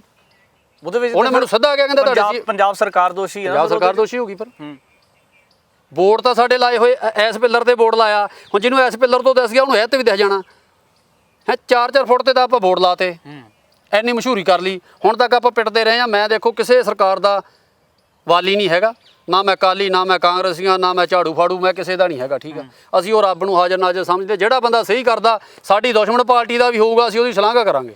ਜਿਹੜਾ ਪ੍ਰਾਈਵੇਟ ਹਸਪੀਟਲਾਂ ਦੇ ਵਿੱਚ ਸਕੈਮ ਚੱਲਦਾ ਹੈ ਆਮ ਲੋਕਾਂ ਦੀ ਨਜ਼ਰ ਦੇ ਵਿੱਚ ਤੇ ਹੈਗਾ, ਪਰ ਜਿਹੜੀਆਂ ਸਰਕਾਰਾਂ ਸੱਤਾ ਦੇ ਵਿੱਚ ਆਉਂਦੀਆਂ ਨੇ, ਜਿਹੜੇ ਲੀਡਰਾਂ ਦੇ ਕੋਲੇ ਬਹੁਤ ਸਾਰੇ ਇਨਪੁਟਸ ਹੁੰਦੇ ਨੇ ਕਿ ਕੀ ਕੁਝ ਪੰਜਾਬ ਦੇ ਹਸਪੀਟਲਾਂ ਦੇ ਵਿੱਚ ਜਾਂ ਹੋਰ ਅਦਾਰਿਆਂ ਦੇ ਵਿੱਚ ਵਾਪਰਿਆ, ਉਹਨਾਂ ਦੇ ਕੋਲੇ ਜਾਣਕਾਰੀ ਨਹੀਂ ਹੈਗੀ ਜੀ। ਫਿਰ ਜਾਣਕਾਰੀ ਕਹਿੰਦੇ ਆ ਨਾ ਖੋਲੇ ਪ੍ਰਦੇਸ਼, ਜਾਣਕਾਰੀ ਸਾਰਿਆਂ ਕੋਲ ਹੈਗੀ ਆ, ਬਸ ਡਰਦੇ ਆ, ਕੋਈ ਗੱਲ ਕਰਨਾ ਨਹੀਂ ਚਾਹੁੰਦਾ। ਜੇ ਗੱਲ ਕਰਨਾ ਚਾਹੁੰਦਾ, ਕਿਉਂਕਿ ਡਾਕਟਰਾਂ ਦੀ ਲੌਬੀ ਵੀ ਬਹੁਤ ਵੱਡੀ ਲੌਬੀ ਇੱਕ।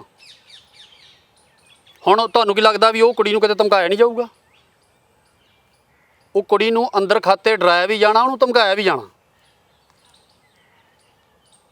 ਤਾਂ ਸਾਨੂੰ ਸਾਰਿਆਂ ਨੂੰ ਸਾਥ ਦੇਣਾ ਚਾਹੀਦਾ, ਕਿਉਂਕਿ ਸੱਚ ਦਾ ਉਸ ਕੁੜੀ ਨੇ ਬੜਾ ਵੱਡਾ ਕਦਮ ਚੱਕਿਆ ਤੇ ਹੁਣ ਅਗਲੀ ਜ਼ਿੰਮੇਵਾਰੀ ਸਾਡੀ ਬਣਦੀ ਆ ਉਹਦੇ ਨਾਲ ਖੜ ਕੇ ਇੱਦਾਂ ਦੇ ਹੋਰ ਸਟਿੰਗ ਕਰਨ ਦੀ, ਇਹਨਾਂ ਨੂੰ ਨਸ਼ਰ ਕਰਨ ਦੀ। ਵੇਖੋ ਹੁਣ ਤੁਹਾਨੂੰ ਭਾਜੀ ਮੈਨੂੰ ਕੋਈ ਪ੍ਰੋਬਲਮ ਆ, ਮੇਰਾ ਇਲਾਜ ਤਾਂ ਉਸ ਬਿਮਾਰੀ ਦਾ ਹੋਣਾ ਚਾਹੀਦਾ ਕਿ ਮੇਰਾ ਉਸ ਦਾ ਹੋਣਾ ਚਾਹੀਦਾ ਜਿਹੜੀ ਮੈਨੂੰ ਲੱਗੀ ਵੀ ਨਹੀਂ ਹੈਗੀ ਹਲੇ। ਬੰਦੇ ਦੇ ਸਰੀਰ ਦੇ ਵਿੱਚ ਬਹੁਤੀਆਂ ਬਿਮਾਰੀਆਂ ਇਹੋ ਜਿਹੀਆਂ ਡਾਕਟਰਾਂ ਵੱਲੋਂ ਬਣਾਈਆਂ ਜਾਂਦੀਆਂ ਕਿ ਅਸੀਂ ਬਾਅਦ 'ਚ ਉਹਦਾ ਇਲਾਜ ਕਰਕੇ ਉਹਦੇ ਪੈਸੇ ਲਈਏ। ਬੰਦੇ ਦੇ ਸਰੀਰ ਨੂੰ ਉਨੀ ਬਿਮਾਰੀ ਨਹੀਂ ਹੁੰਦੀ ਜਿੰਨੀ ਉਹਨੂੰ ਲਾਈ ਜਾਂਦੀ ਆ, ਕਿ ਅਸੀਂ ਜਿੰਨੇ ਲੰਬਾ ਇਹਨੂੰ ਹਸਪੀਟਲ ਦੇ ਵਿੱਚ ਰੱਖਾਂਗੇ ਉਨੇ ਲੰਬੇ ਬਿੱਲ ਬਣਾਵਾਂਗੇ। ਪਰ ਅੱਜ ਦੇ ਸਮੇਂ ਦੇ ਵਿੱਚ ਮੈਂ ਕਹਿੰਦਾ ਇੱਕ ਆਮ ਪਰਿਵਾਰ ਵਾਲਾ ਬੰਦਾ, ਦੇਖੋ 5 ਕਿਸੇ ਦੇ ਪੂਰੇ ਨਹੀਂ ਹੁੰਦੇ, ਆਮ ਬੰਦਾ ਹਸਪੀਟਲ ਦੇ ਵਿੱਚੋਂ ਇਲਾਜ ਨਹੀਂ ਕਰਾ ਸਕਦਾ। ਤਾਂ ਮੈਂ ਕਹਿੰਦਾ ਉਹ ਰੱਬ ਤੋਂ ਡਰਨਾ ਚਾਹੀਦਾ ਇਹੋ ਜਿਹੇ ਪਾਪੀਆਂ ਨੂੰ ਵੀ, ਜਿਹੜੇ ਇਹੋ ਜਿਹੇ ਪਾਪੀ ਜਿਹੜੇ ਲੋਕਾਂ ਨੂੰ ਹੁਣ ਪਿੱਛੇ ਜੇ ਤਾਂ ਬਹੁਤੇ ਹਸਪੀਟਲਾਂ ਦਾ ਇਹ ਵੀ ਨਸ਼ਰ ਹੋਇਆ ਸੀ ਕਿ ਬਹੁਤੇ ਹਸਪੀਟਲਾਂ ਨੇ ਕਰੋਨਾ ਕਾਲ ਦੇ ਵਿੱਚ ਵੀ ਲੋਕ ਮਾੜੀ ਮੋਟੀ ਖੰਘ ਜ਼ੁਕਾਮ ਦੇ ਤਹਿਤ ਹੀ ਬੰਦੇ ਮਾਰ ਕੇ ਉਹਨਾਂ ਦੇ ਅੰਗ ਵੀ ਵੇਚੇ ਆ। ਹੁਣ ਬਾਡੀ ਪੈਕ ਕਰਕੇ ਦੇਤੀ। ਹੁਣ ਮੈਂ ਕਹਿੰਦਾ ਮੈਂ ਆਪਦੇ ਤੇ ਲੈ ਲਾਂ, ਚਲੋ ਮੈਂ ਕਿਸੇ ਦੇ ਪਰਿਵਾਰ ਤੇ ਨਾ ਲੈ ਕੇ ਜਾਵਾਂ, ਮੰਨ ਲਓ ਮੇਰੀ ਮੌਤ ਹੋ ਜਾਂਦੀ ਆ, ਮੈਨੂੰ ਡਾਕਟਰ ਪੈਕ ਕਰਕੇ ਤੁਹਾਨੂੰ ਦੇ ਦਿੰਦਾ, ਆ ਲਓ ਭਾਈ ਤੁਹਾਡਾ ਬੰਦਾ ਦੇਤਾ, ਇਹਨੂੰ ਤੁਸੀਂ ਖੋਲ੍ਹਣਾ ਨਹੀਂ। ਮੈਂ ਕਹਿੰਦਾ ਤੁਸੀਂ ਖੋਲ੍ਹ ਕੇ ਵੀ ਦੇਖੀ ਜਾਓਗੇ, ਤੁਸੀਂ ਸਿਆਣ ਲਓਗੇ ਤੇ ਗੁਰਦਾ ਕਿੱਥੇ ਸੀ, ਤੇ ਦਿਲ ਕਿੱਥੇ ਸੀ, ਤੇ ਪਿੱਤਾ ਕਿੱਥੇ ਹੈ, ਤੁਸੀਂ ਨਹੀਂ ਦੇਖ ਹੀ ਨਹੀਂ ਸਕਦੇ, ਤੁਸੀਂ ਕਿੱਦਾਂ ਦੇਖ ਲਓਗੇ? ਤਾਂ ਡਾਕਟਰਾਂ ਨੇ ਸੈਂਕੜੇ ਲਾਸ਼ਾਂ ਜਿਹੜੀਆਂ ਪੈਕ ਕਰਕੇ ਦਿੱਤੀਆਂ, ਜਿਹੜੀਆਂ ਤੁਸੀਂ ਖੋਲ੍ਹ ਵੀ ਨਹੀਂ ਸਕਦੇ ਸੀ। ਅੰਗ ਤਸਕਰੀ ਹੋਈ ਸਭ ਤੋਂ ਵੱਡੀ। ਇੱਥੇ ਕਾਰਪੋਰੇਟ ਘਰਾਣਿਆਂ ਦੇ ਇਹੋ ਜਿਹੇ ਪਰਿਵਾਰ ਆ ਜਿਹੜੇ ਕਈ ਕਰੋੜਾਂ ਪਿੱਤਿਆਂ ਦਾ, ਗੁਰਦਿਆਂ ਦਾ ਤੇ ਬਲੱਡ ਸੈੱਲਾਂ ਦਾ ਆਦੀਆਂ ਤਲੀਆਂ ਤੇ ਚੱਕੀ ਫਿਰਦੇ ਆ ਵੀ ਸਾਨੂੰ ਦਿਓ। ਵਪਾਰ ਕਰਦੇ, ਬਹੁਤ ਵੱਡਾ ਸਕੈਂਡਲ ਆ। ਪਰ ਰੱਬ ਤੋਂ ਡਰਨਾ ਚਾਹੀਦਾ। ਇੱਥੇ ਪਤਾ ਨਹੀਂ ਤੁਹਾਡੇ ਸਾਹ 4 ਦਿਨ ਹੈਗੇ, ਮੇਰੇ ਸਾਹ ਨਹੀਂ ਹੈਗੇ। ਇਹ ਭੈਣ ਦੇ ਯੱਕੇ ਬੰਦੇ ਨੂੰ ਉਹ ਬਿਮਾਰੀ ਨਹੀਂ ਹੁੰਦੀ, ਉਹਨਾਂ ਨੂੰ ਵਿਚਾਰਿਆਂ ਨੂੰ ਉਸ ਚੀਜ਼ 'ਤੇ ਫਸਾ ਕੇ ਬੰਦੇ ਦਾ ਸਾਰਾ ਟੱਬਰ ਥਰ ਕੰਬਦਾ। ਬੰਦਾ ਅੱਧਾ ਤਾਂ ਹੋ ਕੇ ਨਹੀਂ ਬਿਮਾਰ ਹੋ ਜਾਂਦਾ ਜਦੋਂ ਉਹਨੂੰ ਦੱਸਿਆ ਜਾਂਦਾ ਵੀ ਲੈ ਵੀ ਮਤਲਬ ਤੈਨੂੰ ਤਾਂ ਬਿਮਾਰੀ ਲੱਗ ਗਈ, ਤੇ ਆਦਮਖੋਰ ਉਹਨੂੰ ਫਿਰ ਨਚੋੜਨਾ ਸ਼ੁਰੂ ਕਰ ਦਿੱਤੇ ਆ। ਫਿਰ ਇਹਨਾਂ ਦੇ ਮੈਡੀਕਲ ਆ ਵੱਡੇ। ਤਾਂ ਮੈਂ ਸ਼ਲਾਘਾ ਕਰਦਾ ਇੱਕ ਆਪਣੇ PGI ਹਸਪੀਟਲ ਦੀ। PGI ਦੇ ਵਿੱਚੋਂ ਸਾਡੇ ਪੰਜਾਬੀ ਨਹੀਂ ਫਾਇਦਾ ਲੈ ਸਕਦੇ। ਸਾਡੇ ਪੰਜਾਬੀ ਤਾਂ PGI ਦੇ ਵਿੱਚ ਵੜਨ ਸਾਰੇ ਦੇਖ ਲੈਣਗੇ ਯਾਰ ਇਹ ਤਾਂ ਖਣੀ ਫਰੀ ਵਾਲਾ ਹਸਪਤਾਲ ਹੈ, ਜਾਂ ਇਹਦੀ ਤਾਂ ਭਈਏ ਤੁਰੇ ਫਿਰਦੇ ਆ, ਕਿਉਂਕਿ ਜ਼ਿਆਦਾਤਰ ਉੱਥੇ ਤਕਵਾ ਤੁਹਾਨੂੰ ਉਹ ਦਿਸੂਗਾ UP, ਬਿਹਾਰ, ਰਾਜਸਥਾਨ ਤੇ ਹਿਮਾਚਲ ਵੀ ਸਭ ਤੋਂ ਵੱਧ ਤੁਹਾਨੂੰ ਉੱਥੇ PGI ਦਿਸਣਾ। ਪੜ੍ਹੇ ਲਿਖੇ ਲੋਕ ਆ ਹਿਮਾਚਲ ਦੇ। ਤੇ ਸਭ ਤੋਂ ਵੱਡੀ ਗੱਲ ਉਹ ਤੁਹਾਨੂੰ ਦੱਸ ਦਿਆਂ, ਜਿਹੜਾ ਬੰਦਾ ਸਹੀ ਪੜ੍ਹਿਆ ਲਿਖਿਆ ਤੇ ਜਿਹੜਾ ਬੰਦਾ ਨੌਲੇਜ ਰੱਖਣ ਵਾਲਾ ਤੇ ਜਿਹੜੇ ਬੰਦੇ ਨੂੰ ਇਸ ਚੀਜ਼ ਬਾਰੇ ਜਾਣਕਾਰੀ ਆ ਕਿ ਅੱਜ ਦੇ ਡਾਕਟਰ ਕੀ ਕਰਦੇ ਆ, ਉਹ ਬੰਦਾ ਕਿਸੇ ਪ੍ਰਾਈਵੇਟ ਹਸਪਤਾਲ ਕੋਲੇ ਨਹੀਂ ਜਾਊਗਾ, ਸਿੱਧਾ PGI ਜਾਊਗਾ। ਚਾਹੇ ਉਹ ਗਿਆ ਦੀ ਆਪਦੇ ਕਿਸੇ ਕਿਤੇ ਹੱਥ ਅੜਦਾ ਉਸ ਤਹਿਤ ਜਾਵੇ, ਚਾਹੇ ਲਾਈਨ 'ਚ ਲੱਗ ਕੇ ਜਾਵੇ। PGI 'ਚ ਜਿਹੜਾ ਟ੍ਰੀਟਮੈਂਟ ਟੌਪ ਕਲਾਸ ਹੈ, ਵਧੀਆ ਉਹਦੇ। ਮੈਂ ਬਾਈ ਜੀ ਮੈਂ ਆਪਦਾ ਐਕਸਪੀਰੀਅੰਸ ਦੱਸਦਾ ਤੁਹਾਨੂੰ। PGI ਇੱਕ ਰਿਸਰਚ ਹਸਪੀਟਲ ਆ। ਮੈਂ ਉਹਨੂੰ ਜਾਣੀ ਕਿ ਇੰਡੀਆ ਛੱਡੋ, ਮੈਂ ਉਹਨੂੰ ਦੁਨੀਆ ਲੈਵਲ ਦਾ ਹਾਲੇ ਤੱਕ ਦੇ ਐਕਸਪੀਰੀਅੰਸ ਦੇ ਤਹਿਤ ਮੈਂ ਉਹਨੂੰ ਇੱਕ ਨੰਬਰ ਸਮਝਦਾ। ਬਿਨਾਂ ਮਤਲਬ ਤੋਂ ਤੁਹਾਨੂੰ ਦਵਾਈ ਨਹੀਂ ਦੇਣੀ, ਬਿਨਾਂ ਮਤਲਬ ਹਾਂ ਤੁਹਾਡੇ ਚੱਕਰ ਜ਼ਰੂਰ ਲੱਗਣੇ ਆ, ਤੁਹਾਨੂੰ ਥੋੜ੍ਹਾ ਲੰਬੀਆਂ ਲਾਈਨਾਂ 'ਚ ਵੀ ਲੱਗਣਾ ਪੈ ਸਕਦਾ, ਤੁਹਾਨੂੰ ਸੁਦਿਆਂ ਵੀ ਜਾਣਾ ਪੈਣਾ। ਸਾਡੇ ਬੰਦੇ ਕੀ ਕਰਦੇ ਆ, ਆਪਾਂ ਪ੍ਰਾਈਵੇਟ 'ਚ ਜਾ ਵੜੇ, ਤੁਹਾਡੇ 10 ਨਰਸਾਂ ਇੱਧਰ ਤੁਰੀਆਂ ਫਿਰਦੀਆਂ, 5 ਉੱਧਰ ਤੁਰੇ ਫਿਰਦੇ ਆ, ਅਸੀਂ ਕਹਿੰਦੇ ਬੱਲੇ ਬੱਲੇ ਆ, ਤੇ ਰੁਪਈਆ ਵੀ ਤੁਹਾਡੇ ਤੋਂ 8-10 ਲੱਖ ਰੁਪਈਆ ਲੈ ਕੇ ਅਗਲੇ ਨੇ ਹੋ ਜਾਣਾ। PGI ਇਹ ਨਹੀਂ ਹੈਗਾ ਫ੍ਰੀ ਹੈਗਾ। PGI ਦੇ ਵਿੱਚ ਇਲਾਜ ਇੱਕ ਨੰਬਰ ਆ, ਅਤੇ ਤੁਹਾਡਾ ਜਿਹੜਾ ਖਰਚਾ ਆ ਬਹੁਤ ਹੀ ਜਿਹੜਾ ਨੋਰਮਲ ਆ ਖਰਚਾ ਹੈਗਾ। ਇਹ ਨਹੀਂ ਹੈਗਾ ਵੀ PGI ਉੱਥੇ ਵੀ ਫ੍ਰੀ ਆ ਲਓ ਵੀ, ਉੱਥੇ ਤਾਂ ਖਣੀ ਫ੍ਰੀ ਵਾਲੇ ਤੁਰੇ ਫਿਰਦੇ ਆ। ਹੁਣ ਜੇ ਦੇਖਿਆ ਜਾਵੇ ਸਿੱਧੂ ਮੂਸੇ ਵਾਲੇ ਦੇ ਬਾਪੂ ਦੇ ਸਟੰਟ ਕਿੱਥੋਂ ਪਿਆ, ਤੁਸੀਂ ਸਾਰਿਆਂ ਨੇ ਉਹ ਖਬਰਾਂ ਆਮ ਹੀ ਦੇਖੀਆਂ, ਜਦੋਂ ਉਹ ਟੈਨਸ਼ਨ 'ਚ ਹੋ ਗਏ ਸੀ ਅਤੇ ਉਹਨਾਂ ਨੂੰ ਹਾਰਟ ਅਟੈਕ ਦੀ ਪ੍ਰੋਬਲਮ ਆਈ ਸੀ ਅਤੇ ਉਹਨਾਂ ਦੇ ਸਟੰਟ ਪਏ ਸੀ। ਕਿੱਥੋਂ ਪਿਆ ਸੀ, ਕਿਹੜੇ ਹਸਪਤਾਲ, ਫੋਰਟਿਸ 'ਚੋਂ ਪਿਆ ਕਿ ਕਿੱਥੋਂ ਪਿਆ ਸੀ? PGI ਤੋਂ। PGI ਦੇ ਵਿੱਚੋਂ ਪਿਆ ਸੀ। ਉਹਨਾਂ ਕੋਲ ਕੋਈ ਪੈਸਾ ਨਹੀਂ ਸੀ, ਉਹ ਕਿਤੇ ਪਾਸੇ ਕਿਸੇ ਪ੍ਰਾਈਵੇਟ ਹਸਪਤਾਲ 'ਚ ਦਾਖਲ ਨਹੀਂ ਹੋ ਸਕਦੇ, ਉਹ ਫੋਰਟਿਸ ਨਹੀਂ ਜਾ ਸਕਦੇ ਸੀ, ਹੋਰ ਕਿਸੇ ਹਸਪਤਾਲ ਨਹੀਂ ਜਾ ਸਕਦੇ ਸੀ। ਬਹੁਤੇ ਸਿਆਣੇ ਬੰਦਿਆਂ ਨੂੰ ਵੀ ਡਰ ਰਹਿੰਦਾ, ਅਸੀਂ ਉਸ ਹਸਪਤਾਲ 'ਚ ਜਾ ਵੜੇ, ਉਹਨਾਂ ਨੂੰ ਪਤਾ ਇਹ ਸੈਲੀਬ੍ਰਿਟੀ ਆ ਅਤੇ ਇਹਨਾਂ ਕੋਲੋਂ ਕਰੋੜਾਂ ਰੁਪਈਆ ਅਸੀਂ ਲੈ ਸਕਦੇ ਹਾਂ ਅਤੇ ਉਹਨਾਂ ਨੂੰ ਦੇਣਾ ਪੈ ਜਾਣਾ। ਅਤੇ ਨਹੀਂ ਤਾਂ ਉਹਨਾਂ ਕੋਲੇ ਬਸ ਤੁਹਾਡੇ ਜਿੱਥੇ ਜਿਹੜੇ ਮਰਜ਼ੀ ਪਾਸੇ ਇੱਕ ਨਬਜ਼ ਹੈ, ਜਿਹੜਾ ਮਰਜ਼ੀ ਟੀਕਾ ਲਾ ਕੇ ਤੁਹਾਨੂੰ ਜਿੱਦਾਂ ਦੀ ਮਰਜ਼ੀ ਬਿਮਾਰੀ ਬਣਾ ਲੈਣਾ। ਕੀ ਮੂਸੇ ਵਾਲੇ ਦਾ ਬਾਪੂ ਨਹੀਂ ਕਿਤੇ ਹੋਰ ਦਾਖਲ ਹੋ ਸਕਦਾ? ਉਹਨਾਂ ਪਵਾਇਆ। ਮੈਂ ਜਦੋਂ ਮੇਰੇ ਡੈਡੀ ਜੀ ਉੱਥੇ ਦਾਖਲ ਸੀਗੇ ਤਾਂ ਉਦੋਂ ਜੱਜ ਸਾਹਿਬ ਦੇ ਫਾਦਰ ਸਾਹਿਬ ਆਏ, ਕੋਈ ਕਿਸੇ ਵੱਡੇ ਜੱਜ ਦੇ, ਤਾਂ ਉਹਨਾਂ ਨੇ ਉੱਥੇ ਹੀ ਉਹਨਾਂ ਨੂੰ ਦਾਖਲ ਕਰਿਆ ਜਿੱਥੇ ਮੈਂ ਜਿਹੜੇ ਕਾਰਡੀਓਲੋਜੀ ਡਿਪਾਰਟਮੈਂਟ ਦੇ ਵਿੱਚ ਮੈਂ ਸੀਗਾ। ਹੁਣ ਕੀ ਕਿਸੇ ਜੱਜ ਕੋਲ ਥੋੜ੍ਹਾ ਪੈਸਾ ਹੁੰਦਾ?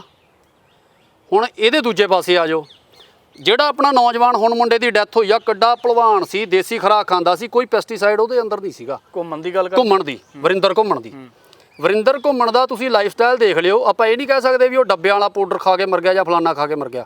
ਉਹ ਬੰਦੇ ਕੋਲੇ ਦੇਸੀ ਖੁਰਾਕ ਸੀ, ਪਸ਼ੂ ਰੱਖੇ ਸੀ, ਮੱਝਾਂ ਦੀ ਦੁੱਧ ਦੇਸੀ ਘਿਓ ਘਰੇ ਡੰਡ ਮਾਰ ਕੇ ਖਾਂਦਾ ਸੀ ਅਗਲਾ। ਕੋਈ ਉਹਦੇ ਕੋਲ ਮੈਨੂੰ ਕਹਿੰਦੇ ਵੀ ਦੱਸਦੇ ਆ ਬੰਦੇ ਵੀ ਉਹਦੇ ਘਰੋਂ ਤੁਹਾਨੂੰ ਕੋਈ ਡੱਬਾ ਨਹੀਂ ਮਿਲਦਾ ਤੁਹਾਨੂੰ ਕਰਟੀਨ ਵਗੈਰਾ ਦਾ ਕੋਈ ਇੱਦਾਂ ਦਾ, ਹੈ ਨਾ।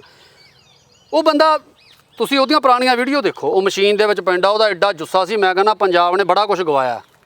ਉਹ ਐਡਾ ਜਵਾਨ, ਐਡੀ ਉਹਦੀ ਸਿਹਤ, ਐਡਾ ਉਹਦਾ ਡੌਲਾ ਮੁੰਡੇ ਦਾ। ਉਹ ਬੰਦਾ ਆਪ ਚੱਲ ਕੇ ਜਾਂਦਾ ਯਾਰ, ਉਹ ਨੋਰਮਲ ਜੀ ਉਹਦੀ ਇੱਕ ਸਰਜਰੀ ਸੀ ਬਾਂਹ ਦੇ ਉੱਤੇ, ਸ਼ਾਇਦ ਕੋਈ ਕੱਟ ਕੁੱਟ ਲੱਗਿਆ ਸੀ ਕੁਛ, ਹੈ ਨਾ। ਉਹ ਬੰਦੇ ਦੀ ਮੌਤ ਹੋ ਜਾਂਦੀ ਆ, ਤਾਂ 6 ਡਾਕਟਰਾਂ ਦੀ ਟੀਮ ਉਹਦੇ ਵਿੱਚ ਦੋਸ਼ੀ ਪਾਈ ਗਈ। ਹੁਣ ਉਹਦਾ ਫੈਸਲਾ ਹੈ ਨਾ ਫੋਰਟਿਸ ਹਸਪਤਾਲ ਦਾ। 6 ਡਾਕਟਰਾਂ ਦੀ ਕਿਉਂ ਪਾਇਆ ਗਿਆ? ਕਿਉਂਕਿ ਉਹਨਾਂ ਨੇ ਉਹ ਬੰਦੇ ਤੋਂ ਪੈਸੇ ਹੜੱਪਣੇ ਸੀ। ਅਸਲ 'ਚ ਉਹਨਾਂ ਨੇ ਉਹ ਬੰਦਾ ਬਿਮਾਰ ਕਰਨਾ ਸੀਗਾ, ਜਿਹੜੇ ਲੈਵਲ ਦਾ ਉਹ ਬਿਮਾਰ ਨਹੀਂ ਸੀ ਨਾ, ਉਹਨੂੰ ਬਿਮਾਰ ਕਰਕੇ 4 ਕੁ ਦਿਨ ਸੀਰੀਅਸ ਰੱਖ ਕੇ ਤੇ ਉਹ ਤੋਂ ਪੈਸੇ ਲੈਣੇ ਸੀ, ਪਰ ਉਹਨਾਂ ਤੋਂ ਉਹ ਜ਼ਿਆਦਾ ਹੋ ਗਿਆ ਕੰਮ। ਰਾਜਵੀਰ ਜਵੰਦ ਇਹ ਵਾਲੇ ਮਾਮਲੇ 'ਚ ਵੀ ਹਸਪੀਟਲ ਸੀ ਜਿਹੜਾ ਉਹਨੂੰ ਬਚਾਇਆ ਜਾ ਸਕਦਾ ਸੀ, ਹੈ ਨਾ। ਹੋ ਸਕਦਾ, ਮੈਂ ਕਹਿੰਦਾ ਦੇਖੋ ਅਸੀਂ ਇਹ ਨਾ ਭੱਜੀਏ। ਮੈਂ ਸਾਰੇ ਵੀਰਾਂ ਨੂੰ ਬੇਨਤੀ ਕਰਦਾ ਵੀ ਅਸੀਂ ਆਹ ਦੇਖ ਲਈਏ ਅੱਜ ਦੇ ਸਮੇਂ ਦੇ ਵਿੱਚ ਆ 40 ਵਰਗੇ ਸਾਰੇ ਸਾਲੇ ਠੱਗ ਬੈਠੇ ਆ, ਜਿੰਨੇ ਸਾਲੇ ਕੜਮ ਚੌਧਰੀ ਆ, ਰੋਜ਼ ਇਹਨਾਂ ਦੀਆਂ ਖਬਰਾਂ ਆਉਂਦੀਆਂ। ਮੈਂ ਤਾਂ ਜੇ ਕਈ ਵਾਰੀ ਆਪਾਂ ਨੂੰ ਇੱਥੇ ਕੋਈ ਵੀਰ ਭਰਾ ਮਿਲਦਾ ਵੀ ਹੈ ਨਾ, ਮੈਨੂੰ ਮੈਂ ਚਾਹੇ ਮੇਰੀ ਆ 40 ਵਾਲੇ ਦੇਖੀ ਜਾਣ ਵੀਡੀਓ, ਭਾਵੇਂ ਜਿਹੜੇ ਮਰਜ਼ੀ ਦੇਖੀ ਜਾਣ, ਮੈਂ ਬਾਈ ਉਹਨਾਂ ਨੂੰ ਸ਼ਰੇਆਮ ਕਹਿੰਦਾ ਹੁੰਦਾ ਭਾਜੀ ਕਿੱਥੇ ਚੋਰਾਂ ਕੋਲ ਫਸ ਗਏ। ਇੱਕ ਦਿਨ ਆ ਮੈਂ ਇੱਥੇ ਨਾ ਉਹ ਸਪਰ ਵਾਲੇ ਆ, ਉਹ ਮੈਂ ਸੈਕਟਰ ਭੁੱਲ ਜਾਂਦਾ ਚੰਡੀਗੜ੍ਹ ਦੇ ਵਿੱਚ, ਉਹ ਵੀ ਲੈ ਬਹੁਤ ਤਗੜੀ ਆ, ਸ਼ਾਇਦ ਵੀਡੀਓ ਦੇਖਣੀ ਆਪਣੀ। ਉਹ ਸਪਰ ਵਾਲਿਆਂ ਨੇ ਅੱਜ ਤੋਂ 2.5 ਸਾਲ ਪਹਿਲਾਂ ਇੱਕ ਰਿਪੋਰਟ ਗਲਤ ਕੀਤੀ ਸੀ ਇੱਥੇ। ਇੱਕ ਰਿਪੋਰਟ, ਉਹ ਮੁੰਡੇ ਦੀ ਰਿਪੋਰਟ ਅੱਖ ਦੀ ਉਹਨਾਂ ਨੇ ਗਲਤ ਬਣਾ ਕੇ ਦਿੱਤੀ ਸੀ। ਉਹ ਕਿਵੇਂ ਜੀ? ਉਹ ਮੁੰਡੇ ਦੀ ਅੱਖ ਤੇ ਸੱਟ ਸੀਗੀ, ਤਾਂ ਉਹਨਾਂ ਨੇ ਉਸ ਦੀ ਰਿਪੋਰਟ ਉਸ ਦੇ ਤਹਿਤ ਨਹੀਂ ਬਣਾ ਕੇ ਦਿੱਤੀ, ਉਹਨੂੰ ਗਲਤ ਰਿਪੋਰਟ ਬਣਾ ਕੇ ਦਿੱਤੀ। ਉਹਨੂੰ ਵੈਰੀਫਾਈ ਮੈਂ ਕਰਕੇ ਉਹਦੀ ਰੀਚੈਕਿੰਗ ਕਰਵਾ ਕੇ ਉਸ ਤੋਂ ਬਾਅਦ ਮੈਂ ਉਹ ਫੜੇ ਸੀ, ਤਾਂ ਉਹ ਬੰਦੇ ਪੈਰੀਂ ਹੱਥ ਲਾਉਂਦੇ ਸੀ ਉੱਥੋਂ ਦੇ, ਭਾਜੀ ਸਾਨੂੰ ਬਖਸ਼ੋ, ਸਾਨੂੰ ਮਾफ़ ਕਰੋ, ਸਾਨੂੰ ਇੱਕ ਵਾਰੀ ਛੱਡ ਦਿਓ। ਹਰਜਾਨਾ ਭਰਦੇ ਸੀ ਉਹ ਬੰਦੇ। ਉਹਨਾਂ ਤੋਂ ਮੈਂ ਜਿੰਨੇ ਮਰਜ਼ੀ ਲੱਖਾਂ ਰੁਪਈਆ ਲੈ ਕੇ ਉਹਨਾਂ ਤੋਂ ਮੈਂ ਰਾਜੀਨਾਮਾ ਕਰ ਲੈਂਦਾ ਉਹਨਾਂ ਨੂੰ। ਇਹ ਅਣਗਹਿਲੀਆਂ ਨਹੀਂ, ਇਹ ਜਾਣ ਬੁੱਝ ਕੇ ਵਾਲੇ ਹਸਪਤਾਲਾਂ ਦੇ ਲੈਬਾਂ ਵਾਲਿਆਂ ਦੇ ਕੰਮ ਆ। ਇੱਕ ਦਿਨ ਮੈਨੂੰ ਉਹ 2 ਕੁੜੀਆਂ ਸੀਗੀਆਂ ਉੱਥੋਂ ਖਰੜ ਤੋਂ ਮਿਲੀਆਂ, ਅਤੇ ਉਹਨਾਂ ਨੇ ਉਸੇ ਹਸਪਤਾਲ ਦੇ ਵਿੱਚ ਸਪਰਬ ਦੇ ਵਿੱਚ ਟੈਸਟ ਕਰਾਉਣ ਜਾਣਾ ਸੀ, ਅਤੇ ਮੈਂ ਉਹਨਾਂ ਨੂੰ ਵੈਸੇ ਦੱਸਿਆ ਉਹਨਾਂ ਬਾਰੇ। ਮੈਂ ਕਿਹਾ ਵੀ ਕੁੜੀਓ ਤੁਸੀਂ ਕਰਾਉਣਾ ਠੀਕ ਆ, ਇੱਥੋਂ ਰਿਪੋਰਟਾਂ ਵੀ ਇਹ ਸਾਲੇ ਚੋਰ ਆ ਸਿਰੇ ਦੇ, ਜਿੰਨੇ ਵੀ ਬੈਠੇ ਤੁਸੀਂ, ਤੁਹਾਡੇ ਤਾਂ ਤੁਸੀਂ ਦੇਖੋ ਤੁਹਾਨੂੰ ਲੱਗਦਾ ਭਰੋਸੇਯੋਗ ਕੌਣ ਆ ਬੰਦਾ। ਪਰ ਅੱਜ ਕੱਲ੍ਹ ਦੇਖੋ ਆਪਣੇ ਦੁਬਈ ਵਾਲੇ ਓਬਰਾਏ ਸਾਹਿਬ, ਉਹਨਾਂ ਦੀਆਂ ਵੀ ਬਹੁਤ ਲੈਬਾਂ ਆ, ਹੈ ਨਾ। ਤੁਸੀਂ ਉਹੀ ਸੇਵਾ ਕਿਤੇ ਪਾ ਦਿਓ, ਉੱਥੇ ਤੁਹਾਡੇ ਨਾਲ ਗਲਤ ਤਾਂ ਨਹੀਂ ਹੋਊਗਾ ਕੁਛ, ਪੈਸੇ ਤਾਂ ਜਾਇਜ਼ ਹੈ ਹੀ ਹੈ। ਤੇ ਨਹੀਂ ਤਾਂ ਤੁਸੀਂ ਪੀਜੀਆਈ ਇੱਥੇ ਇੰਦਰਾ ਹੌਲੀਡੇ ਬਣਿਆ ਹੋਇਆ ਵਾ ਚੰਡੀਗੜ੍ਹ ਦੇ ਵਿੱਚ, ਉਹਦੀਆਂ ਰਿਪੋਰਟਾਂ ਬਹੁਤ ਘੱਟ ਰੇਟ ਦੇ ਵਿੱਚ ਹੁੰਦੀਆਂ ਤੇ ਪੀਜੀਆਈ ਵੀ ਮੰਨਦੀਆਂ ਉਹਦੀਆਂ ਰਿਪੋਰਟਾਂ, ਹਨਾ। ਇਸ ਕਰਕੇ ਇਹਨਾਂ ਚੋਰਾਂ ਤੋਂ ਜਿੰਨਾ ਹੋ ਸਕੇ ਬਚ ਕੇ, ਜੇ ਤੁਹਾਨੂੰ ਨਿੱਕੀ ਮੋਟੀ ਪ੍ਰੋਬਲਮ ਆ ਲੈਂਦੀ ਤੁਹਾਡੇ ਫੈਮਿਲੀ ਡਾਕਟਰ ਪਿੰਡਾਂ 'ਚ ਕੋਈ ਨਾ ਕੋਈ ਹੁੰਦੇ ਹੀ ਆ, ਪਹਿਲਾਂ ਤਾਂ ਉਹਦੀ ਸਲਾਹ ਲਵੋ, ਉੱਥੋਂ ਆਪਦਾ ਹੋਵੋ। ਬਾਕੀ ਆਪਦਾ ਲਾਈਫ ਸਟਾਈਲ ਥੋੜ੍ਹਾ ਜਿਹਾ ਸੈੱਟ ਰੱਖੇ ਬੰਦਾ, ਸਵੇਰੇ ਥੋੜ੍ਹਾ ਜਿਹਾ ਉੱਠ ਕੇ ਤੇ ਆਪਦਾ ਜਿਹੜੀਆਂ ਆਹ ਬਾਹਰਲਾ ਫਾਸਟ ਫੂਡ ਇਹਨਾਂ ਨੂੰ ਛੱਡ ਕੇ ਆਪਦਾ ਸਿਹਤ ਦਾ ਖਿਆਲ ਰੱਖੋ। ਤੇ ਕੀ ਲੈਣਾ ਇਹਨਾਂ ਚੋਰਾਂ ਦੇ, ਨਾਲੇ ਆਪਾਂ ਡਾਕਟਰਾਂ ਦੇ ਘਰ ਭਰਨੇ ਆ। ਬਿਲਕੁਲ ਹਨਾ। ਤਮਾਮ ਸਾਰੇ ਸਵਾਲਾਂ ਨੂੰ ਲੈ ਕੇ ਗੱਲਬਾਤ ਕੀਤੀ। ਅੱਗੇ ਵੀ ਇਸ ਤਰ੍ਹਾਂ ਦੇ ਵੱਖ-ਵੱਖ ਵਿਸ਼ਿਆਂ ਤੇ ਗੱਲਬਾਤ ਲੈ ਕੇ ਤੁਹਾਡੇ ਦਰਮਿਆਨ ਹਾਜ਼ਰ ਹੁੰਦੇ ਰਹਾਂਗੇ। ਧੰਨਵਾਦ।